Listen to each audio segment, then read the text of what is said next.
I am not a careless, reckless speaker.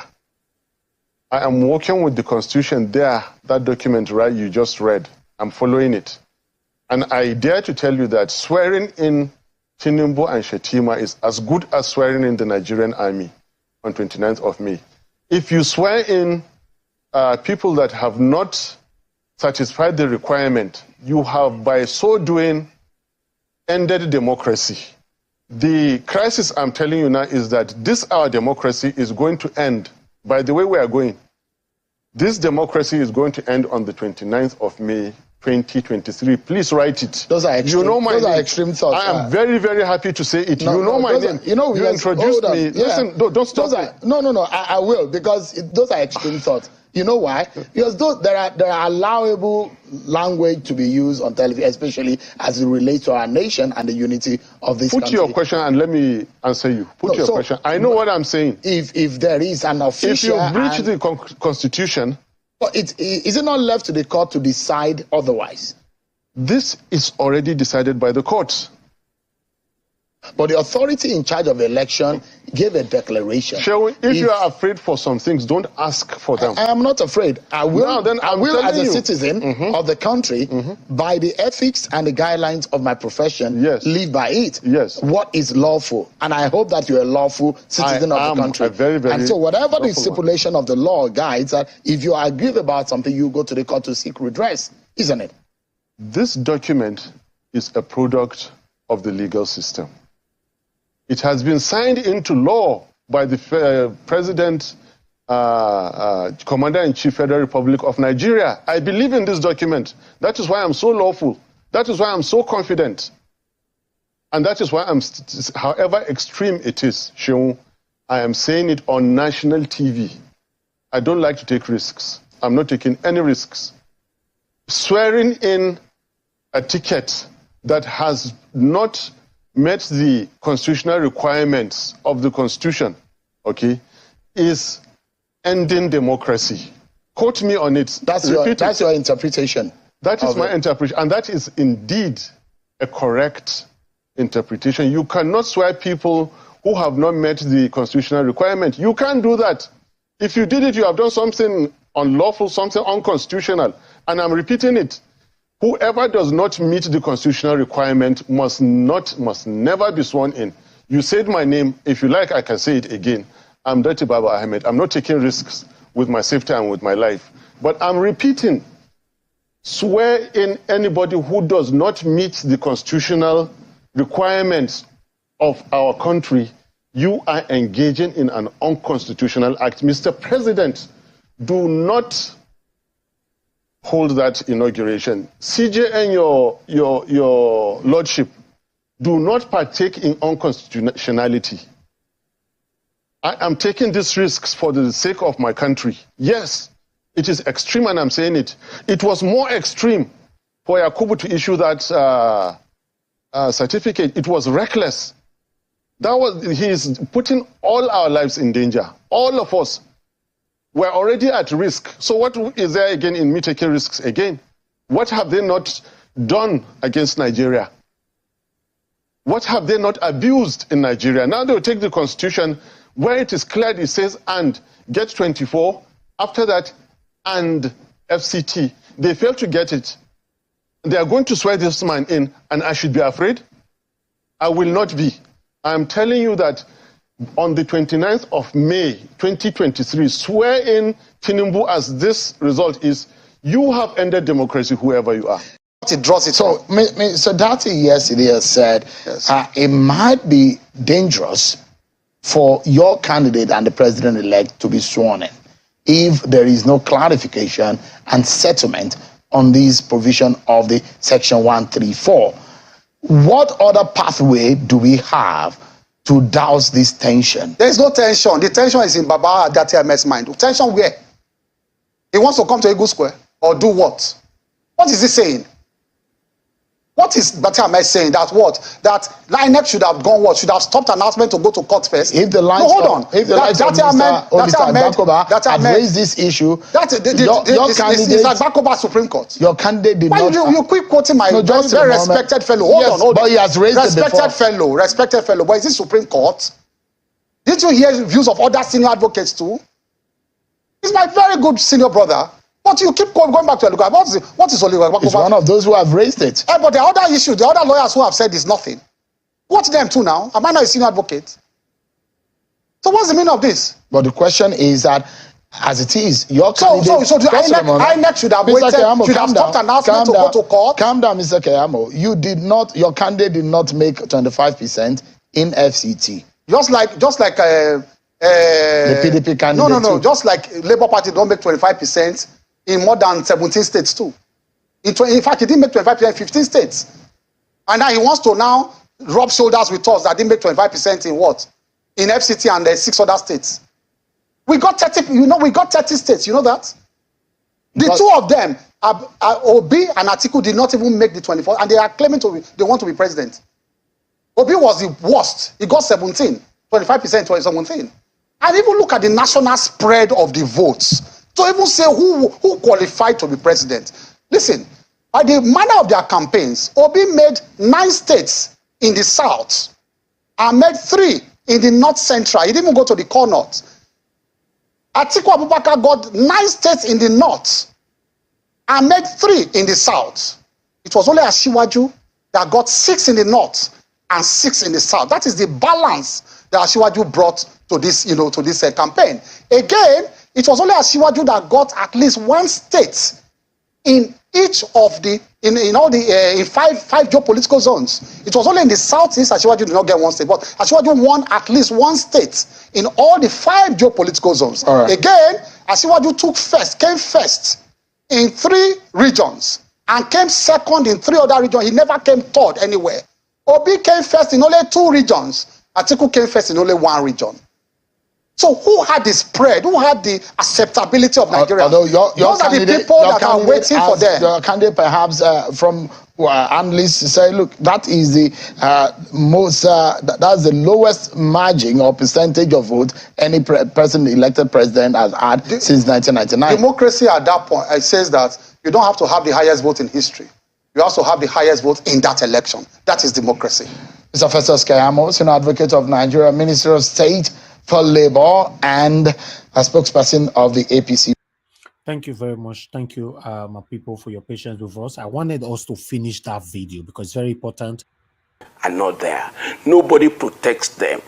Let me equally tell you very clearly, it is a time, rather than to blame anyone, it's a time for us to sit back in national dialogue and draw a line, like a military officer drawing a line in red. Okay. Let me start afresh. Okay. The situation here, within the settings, okay, let me tell you that election, going by what everybody stands as stakeholders, the election was not too bad. Okay, 2 things. Good to see you again, Mr. Peter Fayose, Oshokomola himself, Peter the Rock. All you have said... Thank you very much. All you have said is a justification of continued illegality in our country. And a lot of people are taken aback because also you yourself have been secretly recorded by an army captain when you were hatching out election fraud plans yourself in 2014. And we all remember that experience. So is it that we should continue in that now? And I also like to ask you this honestly. If Okay, now this one make this man vex. Kai, see where Rufai go past come. Jesus Christ. I beg, make I take her back. People that see Rufai say face after Rufai talk this part. Yeah, also you yourself have been secretly recorded. You said what? I say he can't adjust well for seat. Question firearm. Jesus. Kai, I never see him. I never watched that before. Indication of continued illegality in our country. And a lot of people are taken aback because also you yourself have been secretly recorded by an army captain when you were hatching out election fraud plans yourself in 2014. And we all remember that experience. So is it that we should continue in that now? And I also like to ask you this honestly. If another person apart from Bola Ahmed Tinubu you supported won this election, would you come on air and say all of these things that you're saying, that people should move on without justice? you try to just rationalize what happened in Lagos. Yes, it happened in other parts of the country. But the killings, the hurts, the laceration of people's body and the likes, that happen in parts of the country, but most importantly, what happened in Lagos. So should we justify this now because it favors people that you were in support of? Can I just correct you there? Wow. I take exception to your claim that I was secretly recorded, and I take exception that nobody has proven that. Yes, I can be recorded, but nobody will ever say to you that I said they should go and rig an election. And I want to say to you, I've avoided touching on this area. When you are talking about Nigeria, let us start with the press. And let us start with your person. You recall the incident on the bus lane and your attack on the police. That shows that you, as a journalist, a public analyst, somebody who is supposed to live above board is not equally living above board. And he that must come to equity must have clean hands. I read a lot and I listen to your comments. I feel, like I said, we need to sit back and correct a lot of things. But you give me a right of rebuttal. Go to your question again. You give me a right of rebuttal on the bus lane incident because I put it to you, sir. You don't know the full story of what happened. Excuse me. If you give me a right of rebuttal, and go ahead. If you go that lane, we will not make a sense of this program. I was invited by your station. If you didn't touch something that impugns on my personality, I will not give you an answer to that. So if you're asking question, I told Ruben about it yesterday, and I specifically complained about you and your attack on the people you don't believe in as a politician. No, I have a right to do my job. You can't complain about me to my colleague. Excuse me. That's not I am right. equally telling you. I know where you are. That's not right of you as well. That is technically not right of you as well. And if we want to make a sense out of this program, let us leave personal attacks, because you are good at that, and I'm equally good. If you want it, I'll serve it as well as that. So this program is meant to talk about issues of Nigeria and not issues of a person. No, sorry guys. Did anybody notice that Fayose is shivering? He's shivering when he's talking. Like say Rufai removed the best thing out of him. His voice changed, like say he won't cry safe. The guy won't cry. Exactly, that's the right word. Yeah, his persona was very, very giving. I mean, Rufai kind of nailed him somehow. Oh, they go dig in secret, come out. They never dig their secret. He was so rattled. You see, he came prepared. He was waiting for Rufai. But he was not expecting where Rufai came from. Yeah, he came prepared for Rufai. He was rattled. And just to tell you that his cage has been rattled, it was a huge success on Rufai's part because he went personal. Rufai was asking him something that he should use the opportunity to clear his name. He went personal. That is the truth. How can he be telling Rufai that I reported you to Abati? Then Rufai corrected that Abati is my colleague. He's not my boss. I like that. He's my colleague. So that is the worst mistake. That's the worst mistake he will do. For him to go and report to Dr. Abati. Exactly. Why they are working on the same TV channel? Exactly. And Dr. Abati likes Rufai, even at that. Very well. You see, Dr. Abati is a politician. He is still a politician. He's trying to just finish this video. Is Dr. Abati a lawyer? Is he a lawyer? Yes. Yes. I think he's a lawyer. Can I just say that FFK? What? FFK tweeted to say that Ayo Fayose finished work. Can you imagine praising him? Let's finish this. So people listening to FFK. Wow. On Twitter. Hold on, people, please hold on.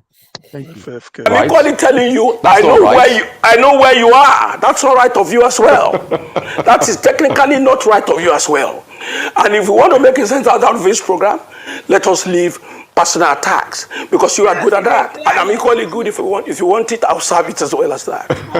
So this program is meant to talk about issues of Nigeria and not issues of a person. We know where you are, we know where you belong, we know the parties you are supporting, but let's leave that out of the issue. So going by what you asked, Nigeria needs a total overhauling of leadership and followership. I have said it earlier that it is important to know since 1979, nothing has changed. People rushing to court now. Atiku has always gone to court since I knew Atiku as a politician and a contestant. Atiku went to court in 2019. The same judiciary said to the whole world that President Buhari won that election. Listen to you again, and listen to me.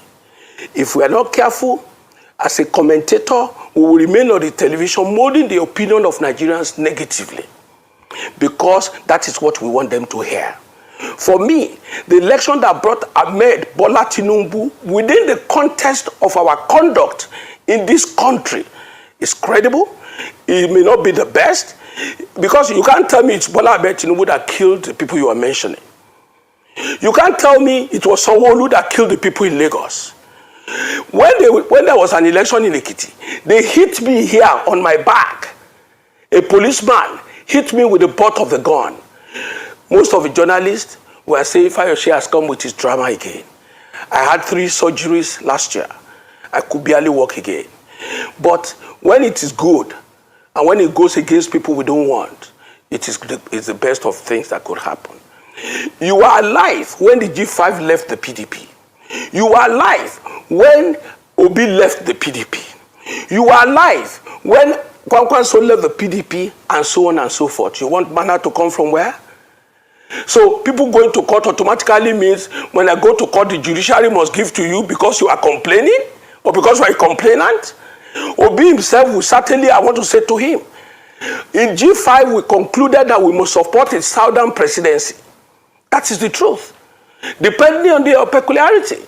And if you go to Benue, that was why Otom supported Obi in Benue. We supported Asiwaju in Ekiti. When they were talking about how did the numbers came up in Ekiti, it was us that gave it to them. Me, Ayo Fayose, was the leader of the people that supported Asiwaju and gave our own votes to him. Let me tell you why, and make it very express to you. If you tell people they don't matter, they will tell you they matter. When somebody came out, how you came out and said Tambuwa was the hero of the convention, they are now heroes of the losses. When you tell Wike, because on this television, they criticize Wike as if he's the enemy of Arise Television. I am a Wike's friend, though. I stand by him. All the propaganda does not stand the test of time. If you kick my leg, I tell you don't kick it again. If you kick it again, I will do everything to stop it. So let's leave it like that. Okay, so Mr. Fayose, I'm going to give you a quick rebuttal. Number one, I do my job here objectively as I can. If you give me one, no, let me finish. I will give it back to you. Mr. Fayose, let me finish. If you give it to me, I have a right to respond. I only responded. I have a right to respond. Let me it's finish. Not personal between the two of us. You made it personal, so I have a right to respond. It's not personal. Okay, so between the two of us, you can take me out of this. Mr. Fayose, I have a right to respond. I do my job objectively, so that I don't have a free day. Congratulations. Any political party. Congratulations for doing your job. Yeah, please. Congratulations for doing your job. I am not one of those boys, one of those politicians who brought to public domain to talk to anyhow.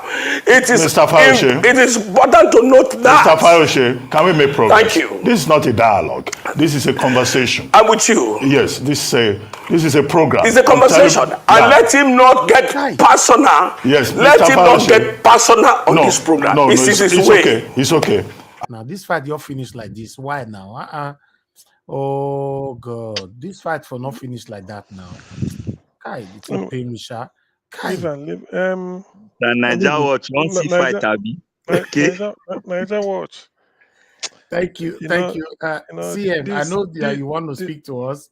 But not you be first before. This UK, the time is fast spent. These people from US, this is their energy time. They are very, very energetic. Okay, before you go, wait. I have Omoye's Corner here. Omoye's Corner, you want to contribute? I want to ask you a question, please. People in California, hold on, sir. Hold on. Please go ahead. As I given a privilege for panel, so me and I call I go say finish you now today. So that interview with welcome new panelists now well done. That interview with Fayose and what's his name, Rufai, the banter between them, right? Yeah. I was listening to Fayose.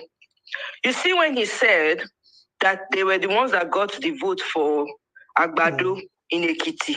Yes. And then that this guy from Benue, Autumn, right, supported PeterObi. That they decided they were going to support South candidate, right? That alone spells tribalistic to the core. So you don't care about the character of the candidate you're representing as long as the person is from the same language as you. Exactly. So you put your weight behind him to the detriment of even your own party person. And the fact that what's his name, Rufai, was able to rattle that man, it just shows the man was hyperventilating. That means that Rufai was able to hit him where it hurts the most. I really loved it. But I want us to remember that man just told us on air that he's a tribalistic person and he's willing to do anything to ensure that Agbado remains there, which will not be possible. That's all I wanted to highlight. Thank you. And he also confirmed that they rig in Ekiti. All right. Let's take it by one. CM, please talk to us. No, Mr. David, I want to quickly ask you a question before Mr. Okay. What's the question, sir? We cannot really hear you that much. Go ahead. Okay. Please, I wanted to know. I know there are a lot of people who are also wanting to join the screen. So I wanted to know, are we going to give up our spot after talking? Which would be right. I don't know. So if we are doing that, to be okay. But if we are not doing that, those of us who are ready to give up our spot, I think we should be. No. You don't need to give up your spot. If I see anybody that indicates from the comment section they want to come in, then I'll ask if anybody want to give their spot. We need to see someone indicate first. Okay, because if anybody wants to join, I can just say a few words, then I give up my spot. Okay, thank you so much. Thank you. Yeah. Okay, go ahead, CM. Talk to us. Okay, what I want to say is, let me start with Fayose. We are doing 10 minutes. I beg. Okay, yeah. Let me start with Fayose. The last interview. You see,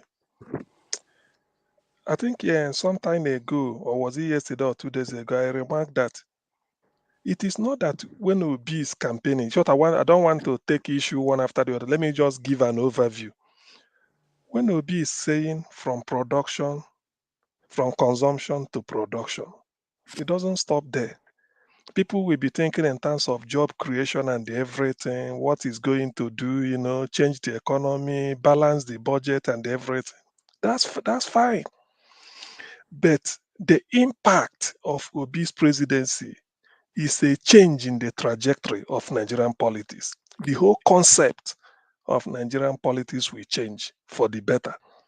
I've once said something about, even if you do not have money, you are not a money bag, you don't have a godfather, but you go and verify. It does not necessarily mean you must have been in an elective post before saying go and verify. You just be a community leader in your community, depending on the capacity where you want to go. So in other words, your character, compassion, credibility must be there. What Fayose is saying, these are the type of politicians Obi will weed out. He's implicating himself. You are in PDP. PDP has got a candidate in the South. Okay, let me just say Lagos State. Since you want anything PDP South, what stops you from supporting Jandor in Lagos State since you are PDP? You left him and was supporting Sanwo-Olu. Okay, at the national level, you may say PDP has no Southern candidate. Their candidate is Atiku. You may say Obi is in Labour, Tinubu is APC. If not, how do you compare Tinubu and Peter? Nothing, but you just use because of tribalism and then shifted there. You see, these are the type of politics people play. Probably that's why he's very combative when they want to talk about his brigandage during his time when he used the military to intimidate, forgetting that those who rode on the back of the tiger to get a power will end up inside the belly, stomach of the animal. When he used military to win an election, the day he was removed, it was the military that removed him. That's why he was complaining, he was beating at the back of his neck. So the whole concept of Nigerian politics, I don't want to, there's so many instances like this. That's why when some of us said Obi should get in, it's not that I have a personal something to gain, but because where people, a new concept will be enthroned, people will now say, if Obi can do it, go and verify. We know they give shishi. Anybody can become president as long as you have a clean record. And then that is a political lesson or tutorial for Nigerian voters, because they will say we voted Obi. And when we voted for him, and he didn't give us money, even I use my money to transport myself to rallies and all those things. So all that Fayose is saying, their era is past.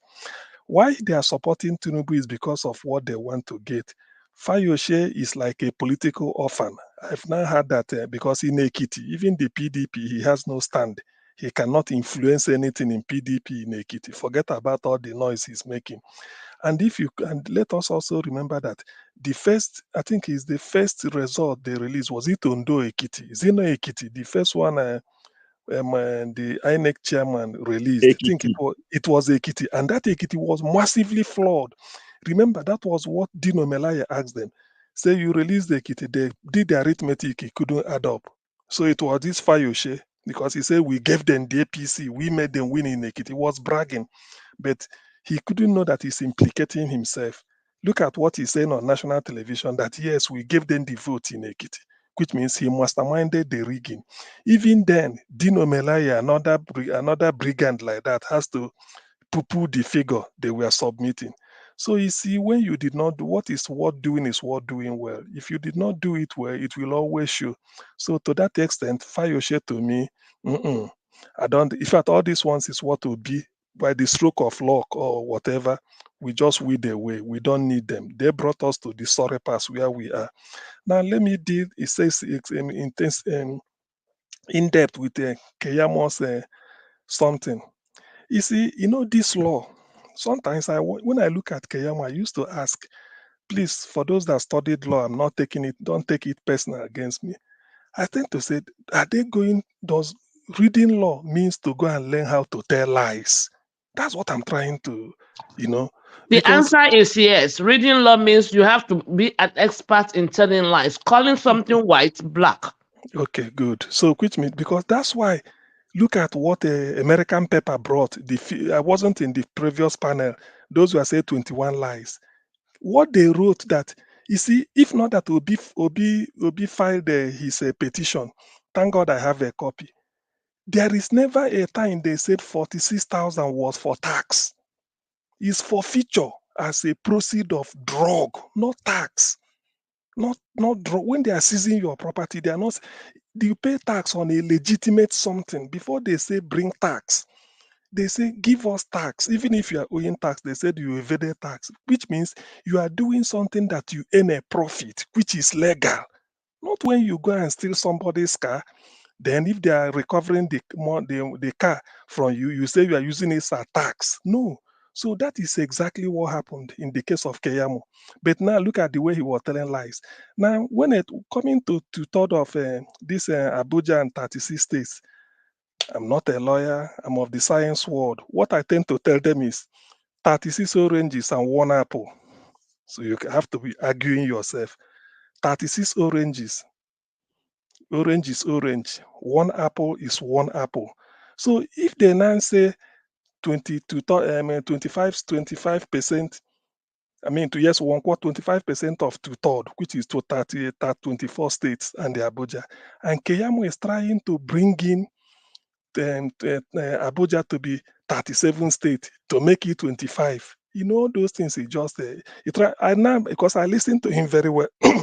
It cannot work. I'm not a lawyer, because what the other section 290, the latter one he said for this issue, Abuja can be seen according to as a state. Not that Abuja will suddenly become a state that has a governor, a House of Reps, local government chairman. No, no, no, no, no. What he's trying to say is that the 25% that are applied to states should also apply to Abuja. That is interpretation. I'm not a lawyer, but I can interpret this. I can say this. This is the meaning of that section 290. But he's trying to feel that, oh, the whole thing that applies to state will apply to Abuja. Abuja has no commissioner for education, commissioner for anything, like all states we have. Abuja has no chief judge of the state, and like every other thing, and all the things that make up a state. What they are saying is, since in this constitutional explanation, states are referred to as, if you can get 25% of the vote cast in 24 states, it's just the percentage of votes cast. Abuja should also be 25%. In that case, it is behaving like a state. If they had said Abuja should be 10% or 30%, that is a different thing. So that is when Abuja behaves like a state with respect to 25. So if I'm there, I think if I'm to challenge a Keyamo, this is what I will tell him. He may know it like this, but he's trying to take his own. So in all said and done, Keyamo is a big liar. If care is not taken, somebody may take him up later after all these things must have gone. By the time, if you see the way he's speaking, if I'm there, like I'm to interrogate him, the way I will dress. What do you mean by somebody might take him up? Please be specific. Yes, take him up in the type of interrogation. I mean, okay. Let me put it this way: when they were saying, when Baba Ahmed was saying that the constitution is self-interpreted, it's not a puzzle, it's already written. He say, who is he that was taught in maybe in law school? I mean, okay, you mean somebody might counterattack him, right? Yes, let me say what he accused somebody of. He said, imagine him trying to, it's treason. How can you now interpret that? Say that the constitution, nobody interprets the constitution except the Lord justices in the judiciary. That is a triumph of government. We agree. So because Baba Ahmed said that the constitution is already well interpreted, and then he said, why should he interpret? But Festus Keyamo was interpreting his own constitution, the way he understood it, and imposing it on Shehu. Is that not the same mistake? Sometimes when they talk so fast and they, highfalutin English language, it doesn't mean, so far you pass ordinary level English language credit or with this alpha, you are okay and you read every day. You are resident in UK. There's no amount of English somebody can speak to deceive you. So in all, Festus Keyamo is neither here nor there. Obi is marching forward. Fayose is just a pariah. He's nowhere now. Even in APC, he won't make a headway. PDP, he has lost his political value. Let me stop here so that I don't waste time. Thank you. Thank you very much, CN. Thank you. Okay, I'll move on to Alex. I'm picking on the people that came in last on the last broadcast. Then I'll now come to Mama Aisho. Alex, please talk to us. Good evening to you, my brother. Yes, thank you, Mr. Najawash. I greet you, my fellow panelists. Thank you for the work you're doing. Thank you for those on the comment section. May God bless you. May God continue to strengthen you. And viewers worldwide, and those that will view this video in the future, I greet all of you. Jesus said, woe unto you lawyers, for you will not enter the kingdom of God, and you will not allow those who want to go in. Woe means curse unto you. That means it shall never be well with you. Jesus said it, not me. Sorry to say, most lawyers are very dangerous people. Most of them, 90%, are very dangerous. A lawyer will tell an armed robber or a killer, let's go to court. Don't worry. Just say this, just say that. Don't worry. They're like that. They're after their stomach infrastructure. Jesus also said that they are like a tomb, very beautiful outside, but inside is full of dead men's bones. So I have my way of dealing with them. Festus Keyamo is a disgrace. You can see him. He's basically in the euphoria of, money collection, bribery, and corruption, swaying and, misinterpreting the constitution, deceiving the populace. He's not the first to start it. I'm even so ashamed of Keyamo, who used to be a human rights activist, who used to wage political wars against these gladiators. He has not become one of them. Wow, I was amazed. I was so amazed. Hey, goodness. Because of porridge, politics of porridge, the Esau and Jacob type of politics. Give me porridge or I die. Take my birthright, I don't mind. I was always surprised at the reaction of Femi Falana over this saga. So suddenly, Keyamo is calling for the arrest of PeterObi, but he called for the arrest of Atiku over SPV Gate saga. The DSS did not go into action. When Deborah was killed, where was Festus Keyamo and the DSS? When Fulani has been ravaging this nation, killing people, kidnapping people, where was Festus Keyamo? Where monies have been disappearing from the government coffers nationwide because his party is in power. Where was Festus Keyamo to petition, to petition the DSS to carry out investigation or to petition the EFCC or ICPC? Politics is a branch of law, and law is a branch in politics. They are intertwined, also with history and journalism. He spoke about history just now. I just laughed. The guy is speaking from two sides of his mouth because it's favoring him today. He claimed to be fighting for Nigerians. Which Nigerians? So we should ignore the bloodletting that happened in Lagos. Oh my God. Allegedly, I also got information that my governor in my state, personally with the chief of staff, they went from ward to ward collecting ballot boxes and rigging election, allegedly. These are the things Festus Keyamo want us to just leave. My governor, personally, with the chief of staff, INEC man told me that he was on gunpoint from my own governor, allegedly. Tinubu did worse. How did he win? When has it become a crime to challenge how popular your mandate is? My God. I'm sorry. I have lawyers in my family, but I don't have them as friends. That's my personal orientation. 90% of them cannot be trusted. They can turn white to black. They can tell you that a criminal is a saint. And they can tell you a saint is a criminal. The people that condemned Jesus, many of them were lawyers, the Pharisees, the Sadducees. They are too far to see, and they are too sad to see. The scribes, they just ascribe all manner of allegations against people they don't want. People that can't pay them. It's all about the money for lawyers. I'm coming down on them this night because I'm versed in my political, cinematography right now. It's not. This is just becoming unbecoming. So Festus Keyamo can really petition DSS. And he has been quiet when the Supreme Court said not the Kanu to be free. Will you tell me he did not see Deborah being killed and burnt? Broad daylight? Will you tell me he does not know how our debt went from 12 trillion naira to 73 trillion naira? If he was in opposition, will you not be writing letters upon letters against this government? Shame on you, Festus Keyamo. You are not a son. You are a disgrace to the legal luminary. And posterity will not forgive you. I call on the arrest of Festus Keyamo. Yes, I call on his arrest. Immediately his tenure is over. In few days' time, he should be arrested for misleading Nigerians. It's a treasonable felony too. This is why when military come to power, they have to execute many people. They call them bloody civilians, including people like him.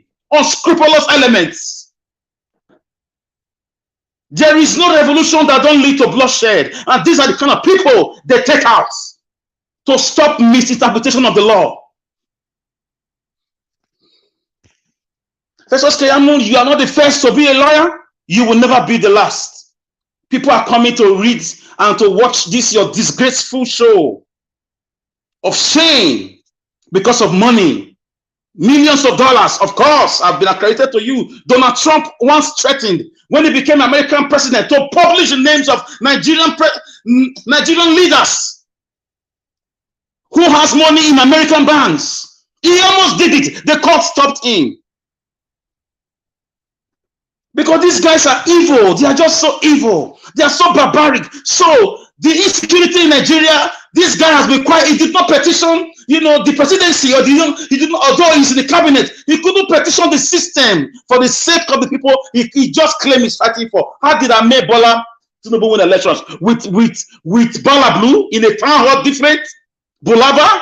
Blue. Is this how you won elections? Capital rejectamento to that. God forbid that I have a president like that.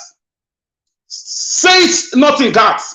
Publish it not in the streets of Askelon. How are the mighty falling? Lest the daughters of the Philistines rejoice. It can't happen. So Keyamo is a disgrace. I will challenge him anytime, any day.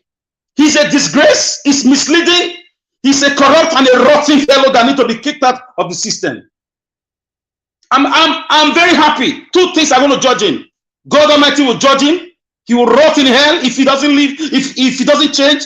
And the children born in this country, future lawyers are going to judge him.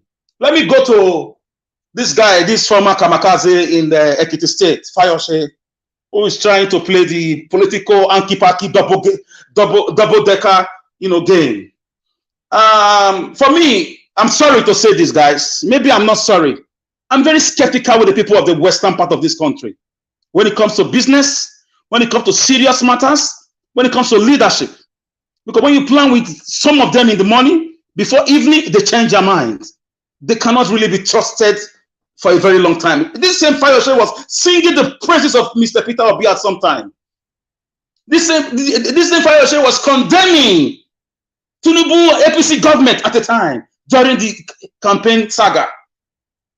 Suddenly, they delivered an Ekiti. People were the first to protest. Even when INEC was declaring that fraudulent elections, that's fabricated, manufactured results, Chinese results, disposable results. Ekiti citizens are still crying. They've not recovered from the trauma, political trauma, that the Yakubu INEC-led chairmanship or INEC-led team manufactured results they didn't give them. We saw how results were changed. So Fayose was part of that calculation because of, tribal jingoism. So for me, I've seen it historically, I've seen it in business. People have complained to me that these people can never be trusted. Imagine simple presidential elections. They were busy slaughtering people in Lagos. They were busy, having ethnic bigotry. People that claim to be educated. And tomorrow you will come and tell me some part of the country should not have a secession plan. They shouldn't talk about Biafra anymore or Oduduwa Republic.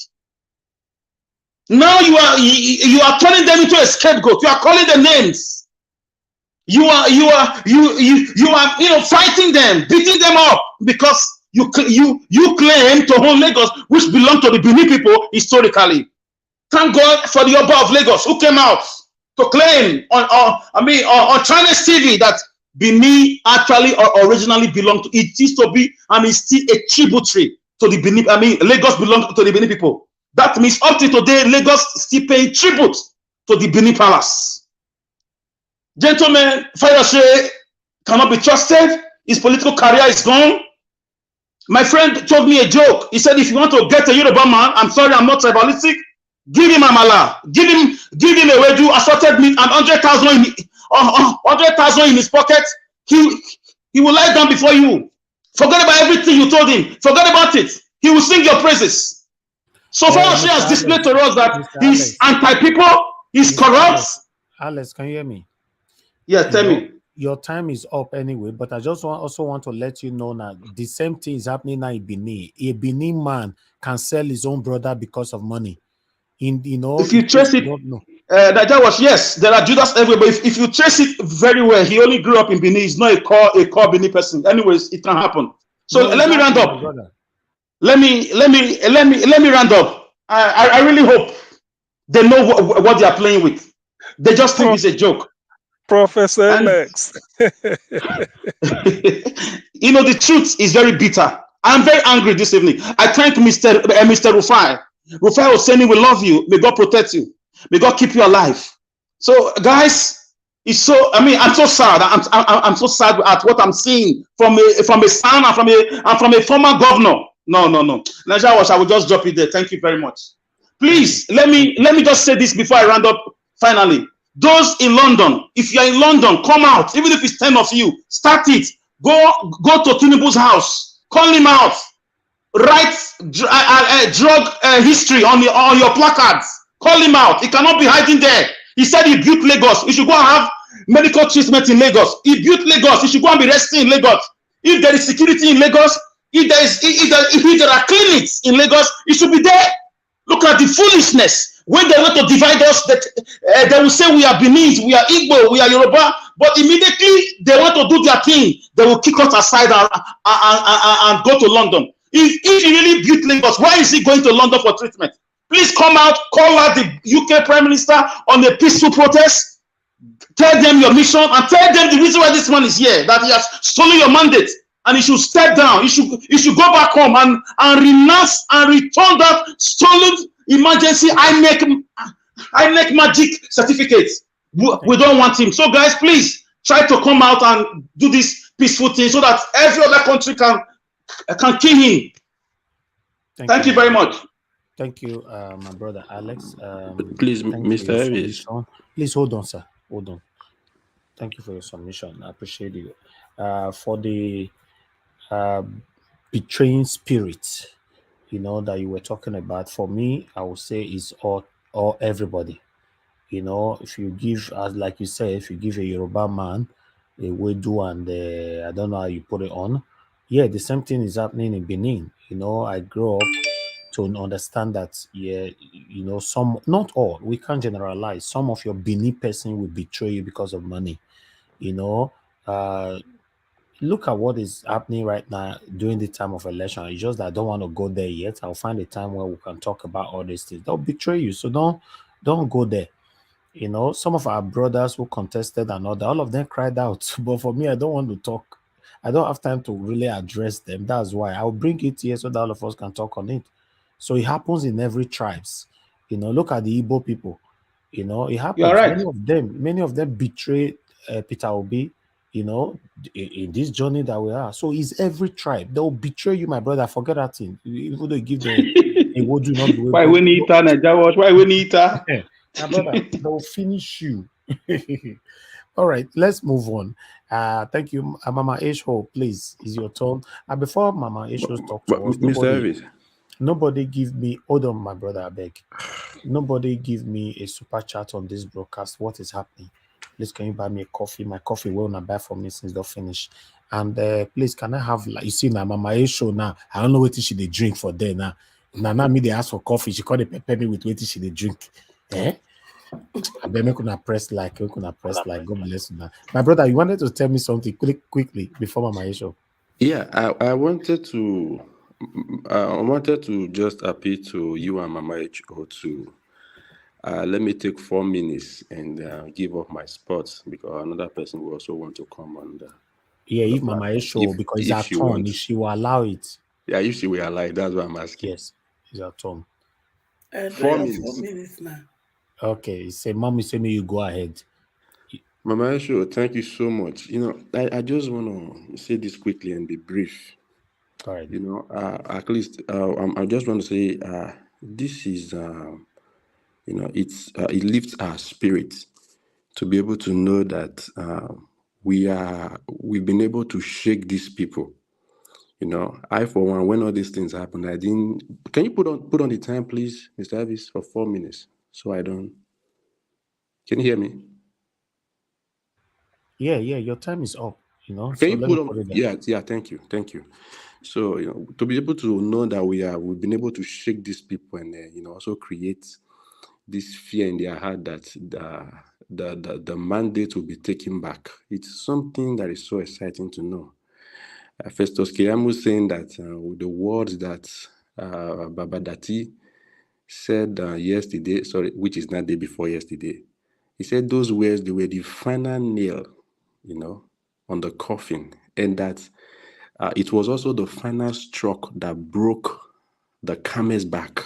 Wow. I mean, I was like, amazing. So these people are really been, they've been touched in their most sensitive area. They didn't really see this weight coming up. So they thought it was just going to be like, just go to court like they always say. she'll ask a question, and then he said, "Is it that you people have, you have pre-planned or you are predetermined what the outcome would be?"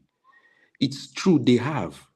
Otherwise, that was the reason why they were saying go to court, because they knew, they could or would be able to manipulate, the court, the judiciary. But right now, they are seeing now that they are seeing the view that the people are now holding the judges, accountable to be able to deliver a fair a ruling. You understand? And that's why they are saying that even right now that the Labour Party, they said, he said online touts. Can you imagine that?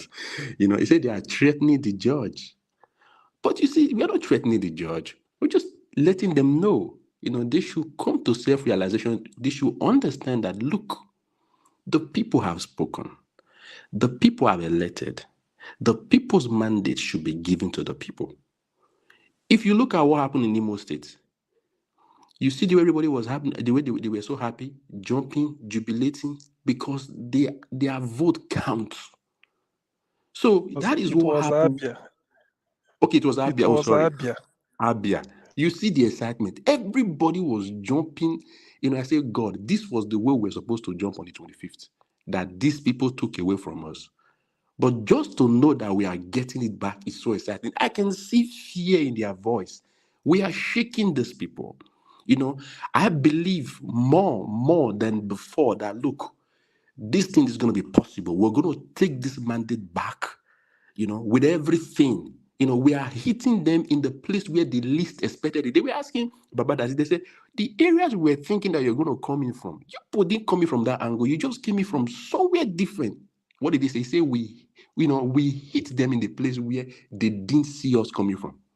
You understand? So, I mean, it also lets you know that we have a lot. We have, we prepare ourselves and we know how to get everything that we want. And we know that, yes, it's going to be possible. And I'm very very confident. And I know that all this noise that they are making, it's just fear. Fear, because they know that their days it has ended. So that's the reason for all this fear. Thank you so much, Mr. Elvis. And Mama Echo, thank you so much. Thank you. God bless you. Okay, Mama Echo, talk to us, Mama. Thank you for your patience. Now, what for why I wrote though? God. Mama, now 10 minutes, so thank you. Keyamo, cattle when they call pot black. How does Keyamo? How does he sleep with all this lie? And what example is he giving to his children? Goodness. Keyamo, I caused the womb that gave birth to you. And I caused the breast that fed you as a child. Which Nigeria given a mandate? The one wanna kill? I be the one wanna don't bury. Una rig election. The time when Tinubu they say make the give and demand it by all means. You not call for your arrest. So person go file case for court. He file case for tribunal. You say make the arrest her. DSS. Now beg at the beg una. Mona go arrest Obi. But before una arrest her, make una buy una casket. Make una dig una grave. Help us buy rice, stew, cow, goat. When will they do na departure?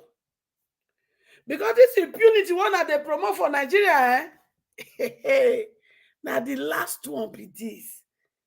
And none of you will be spared at the end of the day. Chief Justice, you see that your wheelchair, when you take pretend, may you remain there permanently till you breathe your last breath.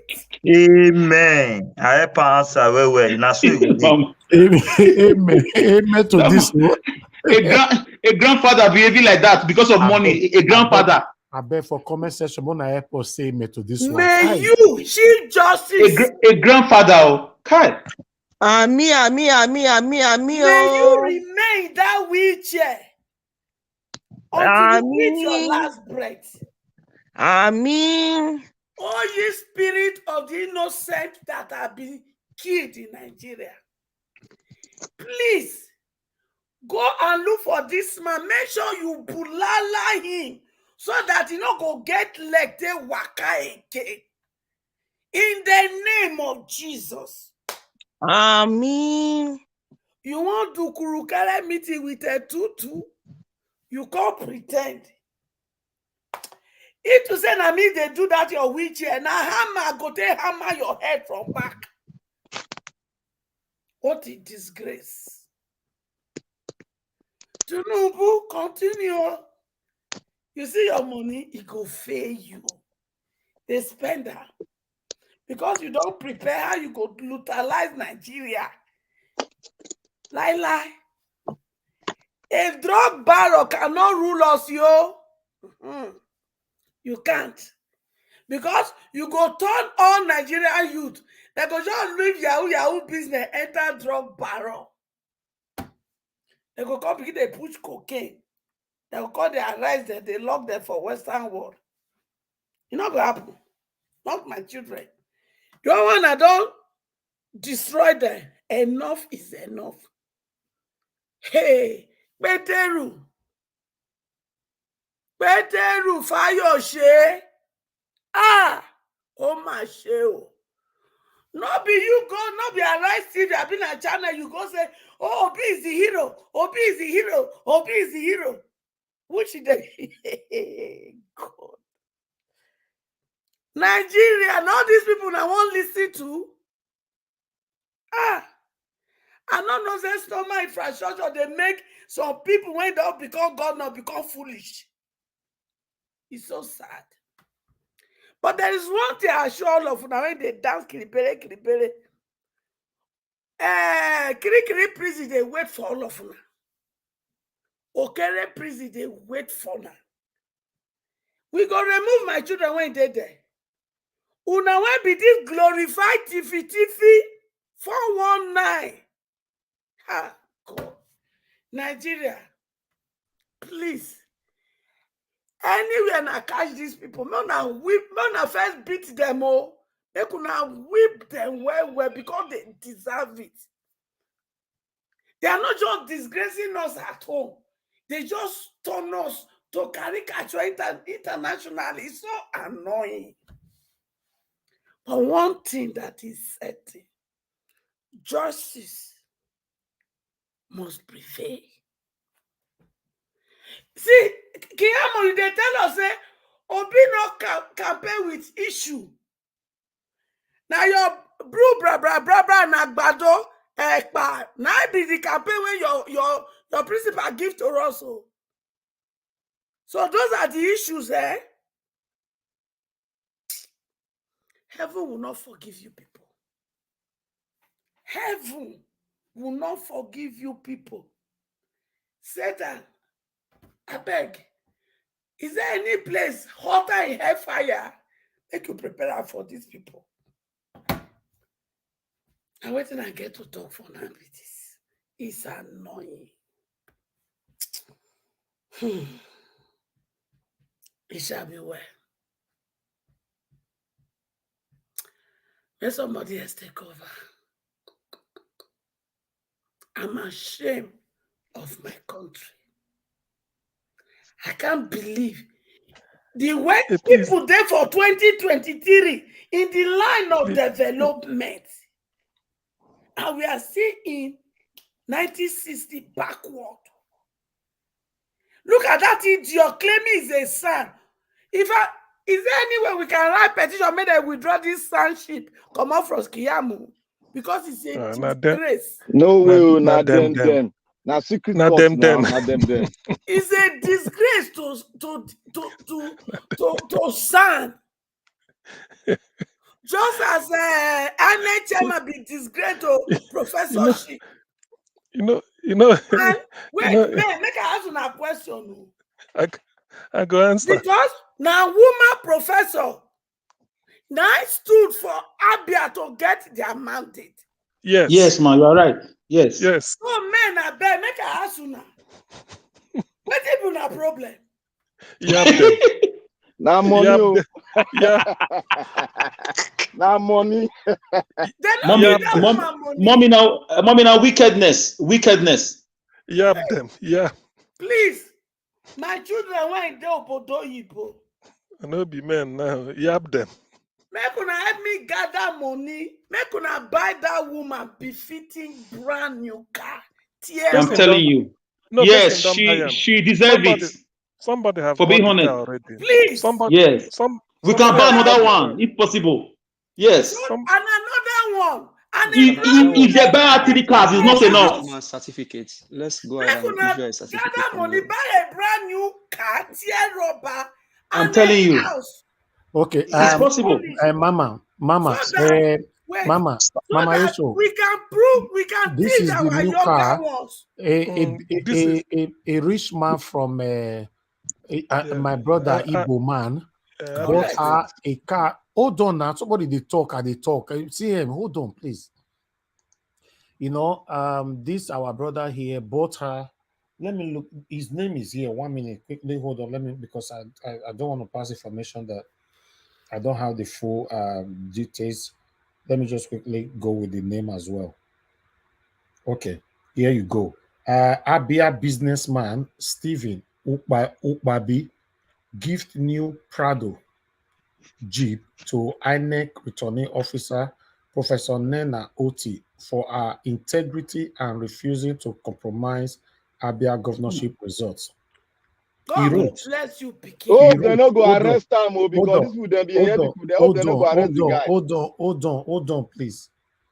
He wrote, for your outstanding service to the people of Abia, I hereby request for this Prado to be delivered to Mrs. Nena Inenaye Ya Oti. Immediately it arrives Nigeria next month. And according to source, this Prado worth over 85 million naira. And she was offered 100 million naira by satanic PDP. She refused it. You wanna see what they talk every time for this broadcast. You want to eat today and forget tomorrow. Okay, look now. For example, now sorry, I have to divert a bit. Please, Mona, hold on. I asked for coffee just now. I bet you say you don't reach 5 people who don't buy me coffee already. You see, okay. What about, for example, in the beginning of this journey, I collected 50 million naira from satanic PDP or APC. Maybe since April, where I don't engage on this journey now, since April till now, that 50 million naira, my people, he never finished. Okay, look at this woman where he turned down 100 million within 72 hours, right? She don't get car of about 85 million naira, and she's going to receive more. That's what we know. That's what we know. Exactly. This is what came out on the internet. My people, I don't know what you can learn from things like this. If you are learning from the picture you are seeing, with her name trending all over the world. Exactly. Wow. So good name too. So for me, Mama, please go ahead. Thank you. Pikin, when buy that car, God will bless you. Your hand go up, you not go ever come down. Now be that fine man, so yeah, very correct, my Igbo brother. And your children will remember this and they will live to see it. And Mama, thank you for teaching us that integrity pays. Thank you for teaching us that there is a place of honesty. There is a place of trust. Not be like this mumu man when he call himself Chief Justice, a disgrace to his grandchildren. You see this witch here, when they take carry you, you will remain them forever. Amen. And chairman, you don't see yourself.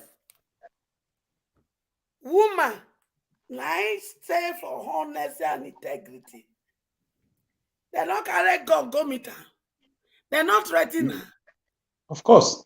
You see the difference? But you see, one thing when I know be say, una he who could not for throat and una go prison. Maybe it has never been done before. There's always a first time. The first time. Yes, ma'am. And all of una when involved for this thing. Now all of una we go take do scapegoat because it is time to cleanse Nigeria of everything. And all of them when they involved. Now all of them will take do the cleansing one way or the other. If not this democracy not go strive. My children when they military, they use one eye, they also they look una. Anyway, we could deliver ourselves. Thank you. Mr. Njawash, please, let me just add to what Mama said. Please. I beg, be quick so that I can move on to the Madam Rita said something about some days ago, like to take a woman to clean up the mess in Nigeria. These are the flashlights. Before you see the moon, sometimes you have to see the stars. So these are the flashlights. She said she just had a feeling that is a woman that will clean up this mess. It has started. That's all I want to say. And when Festus Keyamo was saying people on social media, I believe he was referring to our lovely platform and other platform, especially your platform, Mr. Njawash, because you are hitting them so badly. Thank you very much. Thank you, my brother. Thank you. Somebody actually called me. Then when he be say do Togri, open the Togri for Lagos. Thank you, Mama. Sort out some tribe and say they must not vote. Keyamo, why you not tell DSS make it carry them?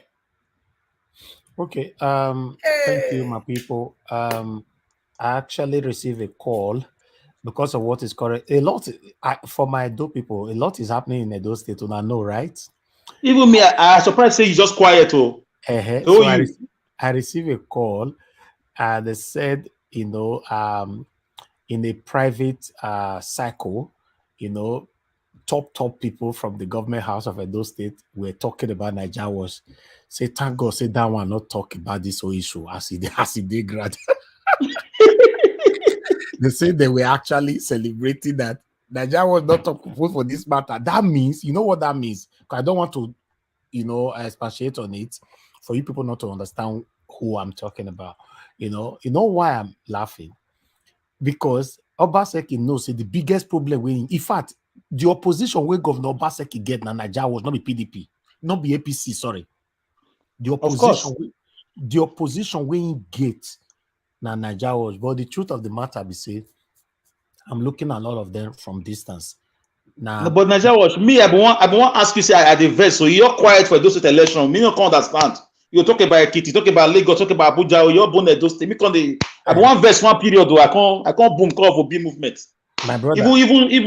Even state assembly election where allegedly governor by himself and chief of staff go to change result. You're quiet. You see, my brother, if you push me, I've go reveal some things here, then you go understand where I'm coming from. Okay. The truth of the matter is that the only thing I would just like to say now is, no, I don't say this thing go catch fire. No, it's okay. It go cast a lot. It go catch a lot of fire. I not just once. I don't want to be distracted. Let's move on. But one thing I want my Edo people to know, say, anything you are seeing that is happening in Edo State, I'm seeing it as well. We'll move on. All right, Madam Victoria, please talk to us. Thanks for your patience. Madam Victoria, don't sleep. No. I wanted to make sure that the TV is off first before I pick it up. Before you chastise me again. Finally. Okay, Madam Victoria, please, before you move on, let me quickly appreciate my people that bought me coffee. Caroline Omokaro, thank you so much. Madam Rita, thank you so much. Skystream, thank you so much. Omoyes Corner, thank you so much. Gloria Ogu, I really do appreciate this. And I think somebody sent me a paper, but I've not checked it. Let me just check now, please. Please, Madam Victoria, know your voice, because I received a notification yesterday, but I didn't check. Let me quickly check to know what is happening here. Okay, yes. Somebody sent me £10 on paper. God, I don't know how to get the name for you. Okay, I got a £10 from Ijoma. Thank you so much, Ijoma. There's another name there, Blessing Chukuka. So I'll call you Ijoma Blessing Chukuka. Thank you so much. I got the £10. God bless you. God bless every one of you. Go ahead, madam. Thank you. Okay, so what is his name? Keyamo. He sounded like a backing dog. He was just talking where LP or our principal, the angle it came out from was really, really unexpected. So they thought it was going to be business as usual. Yeah, go to court. They know they bought them from top to bottom. But with the way the petition was worded, it's now like, oh my God, they actually exposing. Excuse me. They actually exposing what they've used all their money to cover up. Eventually, everything is just coming out to the open. So I think they're trying to cover up. Number one. Number two, the way he was talking to me, I felt it was more of a distraction from people to pay attention to what is going on in London between the judge and Tinubu. So we have to keep all eyes open, all angles. So all this shouting, I think that is exactly what is going on.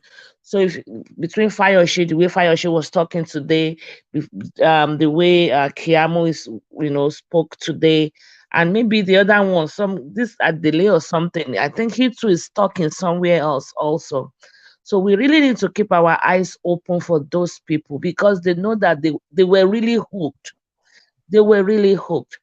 And in this FCT issues, I also know that if you are Mr. Vice President is an academician, and when you tell a student from all these 20 questions, you have to answer 10 questions from the 20 questions, plus question number 21 and question number 21. That means even in a class of 50 students, you can pick and choose from question 1 to 20, whichever one you want to answer. But all the 50 students in the class must answer question number 21, because it is and. So you can choose 10 questions from 1 to 20 and question number 21. So even if you choose the whole 20 questions and you pass the whole 20 questions, yes, if you refuse to do that number 21 question, you can be penalized and you can actually fail the exam. So we have to know that the word and is very, very, is weighty and is very important. So Mr. Fayose, Keyamo is wrong. Keyamo is wrong. And he, like the other person said, he was accusing, or he accused our vice president about trying to translate or interpret the constitution. But he also did exactly the same thing. Exactly. So this is a game. And this is what I meant by, when I kept saying that this our team lead that is kind of soft spoken, we need people that can be a little bit, have a little action, because when you talk like that, you seem to overpower, overshadow other people, and it seems that your voice is louder and people hear you more. Okay, so what I'm trying to say is that yes, sorry. Okay, what I'm trying to say is Mr. Keyamo is just crying. They are looking for ways, and they are trying to build the confidence of their team. What I mean by their team is these crook people, and what they have done, they're trying to build their confidence back to say, okay, don't be worried, don't be worried, don't get, don't worry, we got this, we got it. He has collected them, he has collected money, because Keyamo goes with money. Wherever money is, that's where he goes.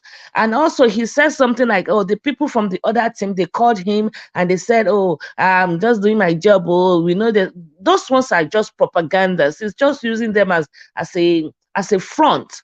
He's using those ones as a front. So I think we are in a very good shape. And I don't know if they can change this Chief Justice, if it can be changed, because Mama was saying a prayer and everybody was saying amen, and I was analyzing the prayer, because lately I don't say amen to every prayers. I don't say amen to every prayer. I first of all analyze it and see how it's applicable to me.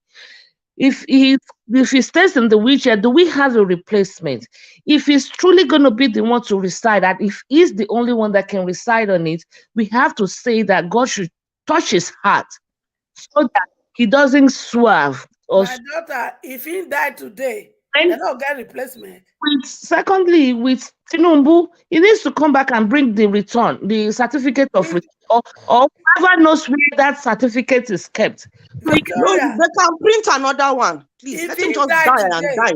If he came out today, they go get replacement. So my prayer is right. Okay, ma. If he came out today, you don't go get replacement. I don't. Every person is replaceable. I analyze everything. I usually don't go the direction everybody goes. I always step back. Madam, can I ask you a question, ma'am? Part of my 10 minutes. I agree. I want to beg Najawa to give me 10 seconds to ask you a question if you want. Go ahead. It's very important. Go ahead. You say you analyze everything. You analyze about the justice or Tinubu's whatever. But did you analyze the killings in Lagos that took place during the electionary process? Did you analyze? Wait, madam. Wait. I'm not done. Yes. One more question. Have you analyzed the past 8 years of this wicked, satanic APC government for the past 7-8 years? Do you know what has been happening in Nigeria? And I'm fighting justice, because I think silence in the face of injustice is a crime on its own, and that is why I'm here. But then we cannot just do everything because of the tension and the anger in us. We can't just act out like that. We have to actually strategize, and I am for Obi. Maybe I have to reiterate that really loud and clear, and I am where the truth lies. And for now, the truth lies with LP and Obi, and that is where I stand, and that is where I remain until the truth is going to live there. Yes, I analyzed everything. And that is why I think Badebo needs to fight and get his own mandate back, because he won that election. But we are so pained. I am pained. Personally, let me speak for myself. And I wish there's something I can do. But the little way I can do it is, we don't just do these things with emotions. We need to actually, I kept telling you guys, Jagaban is not called Jagaban for no just cause. There is a reason he's called that. He is a smart man.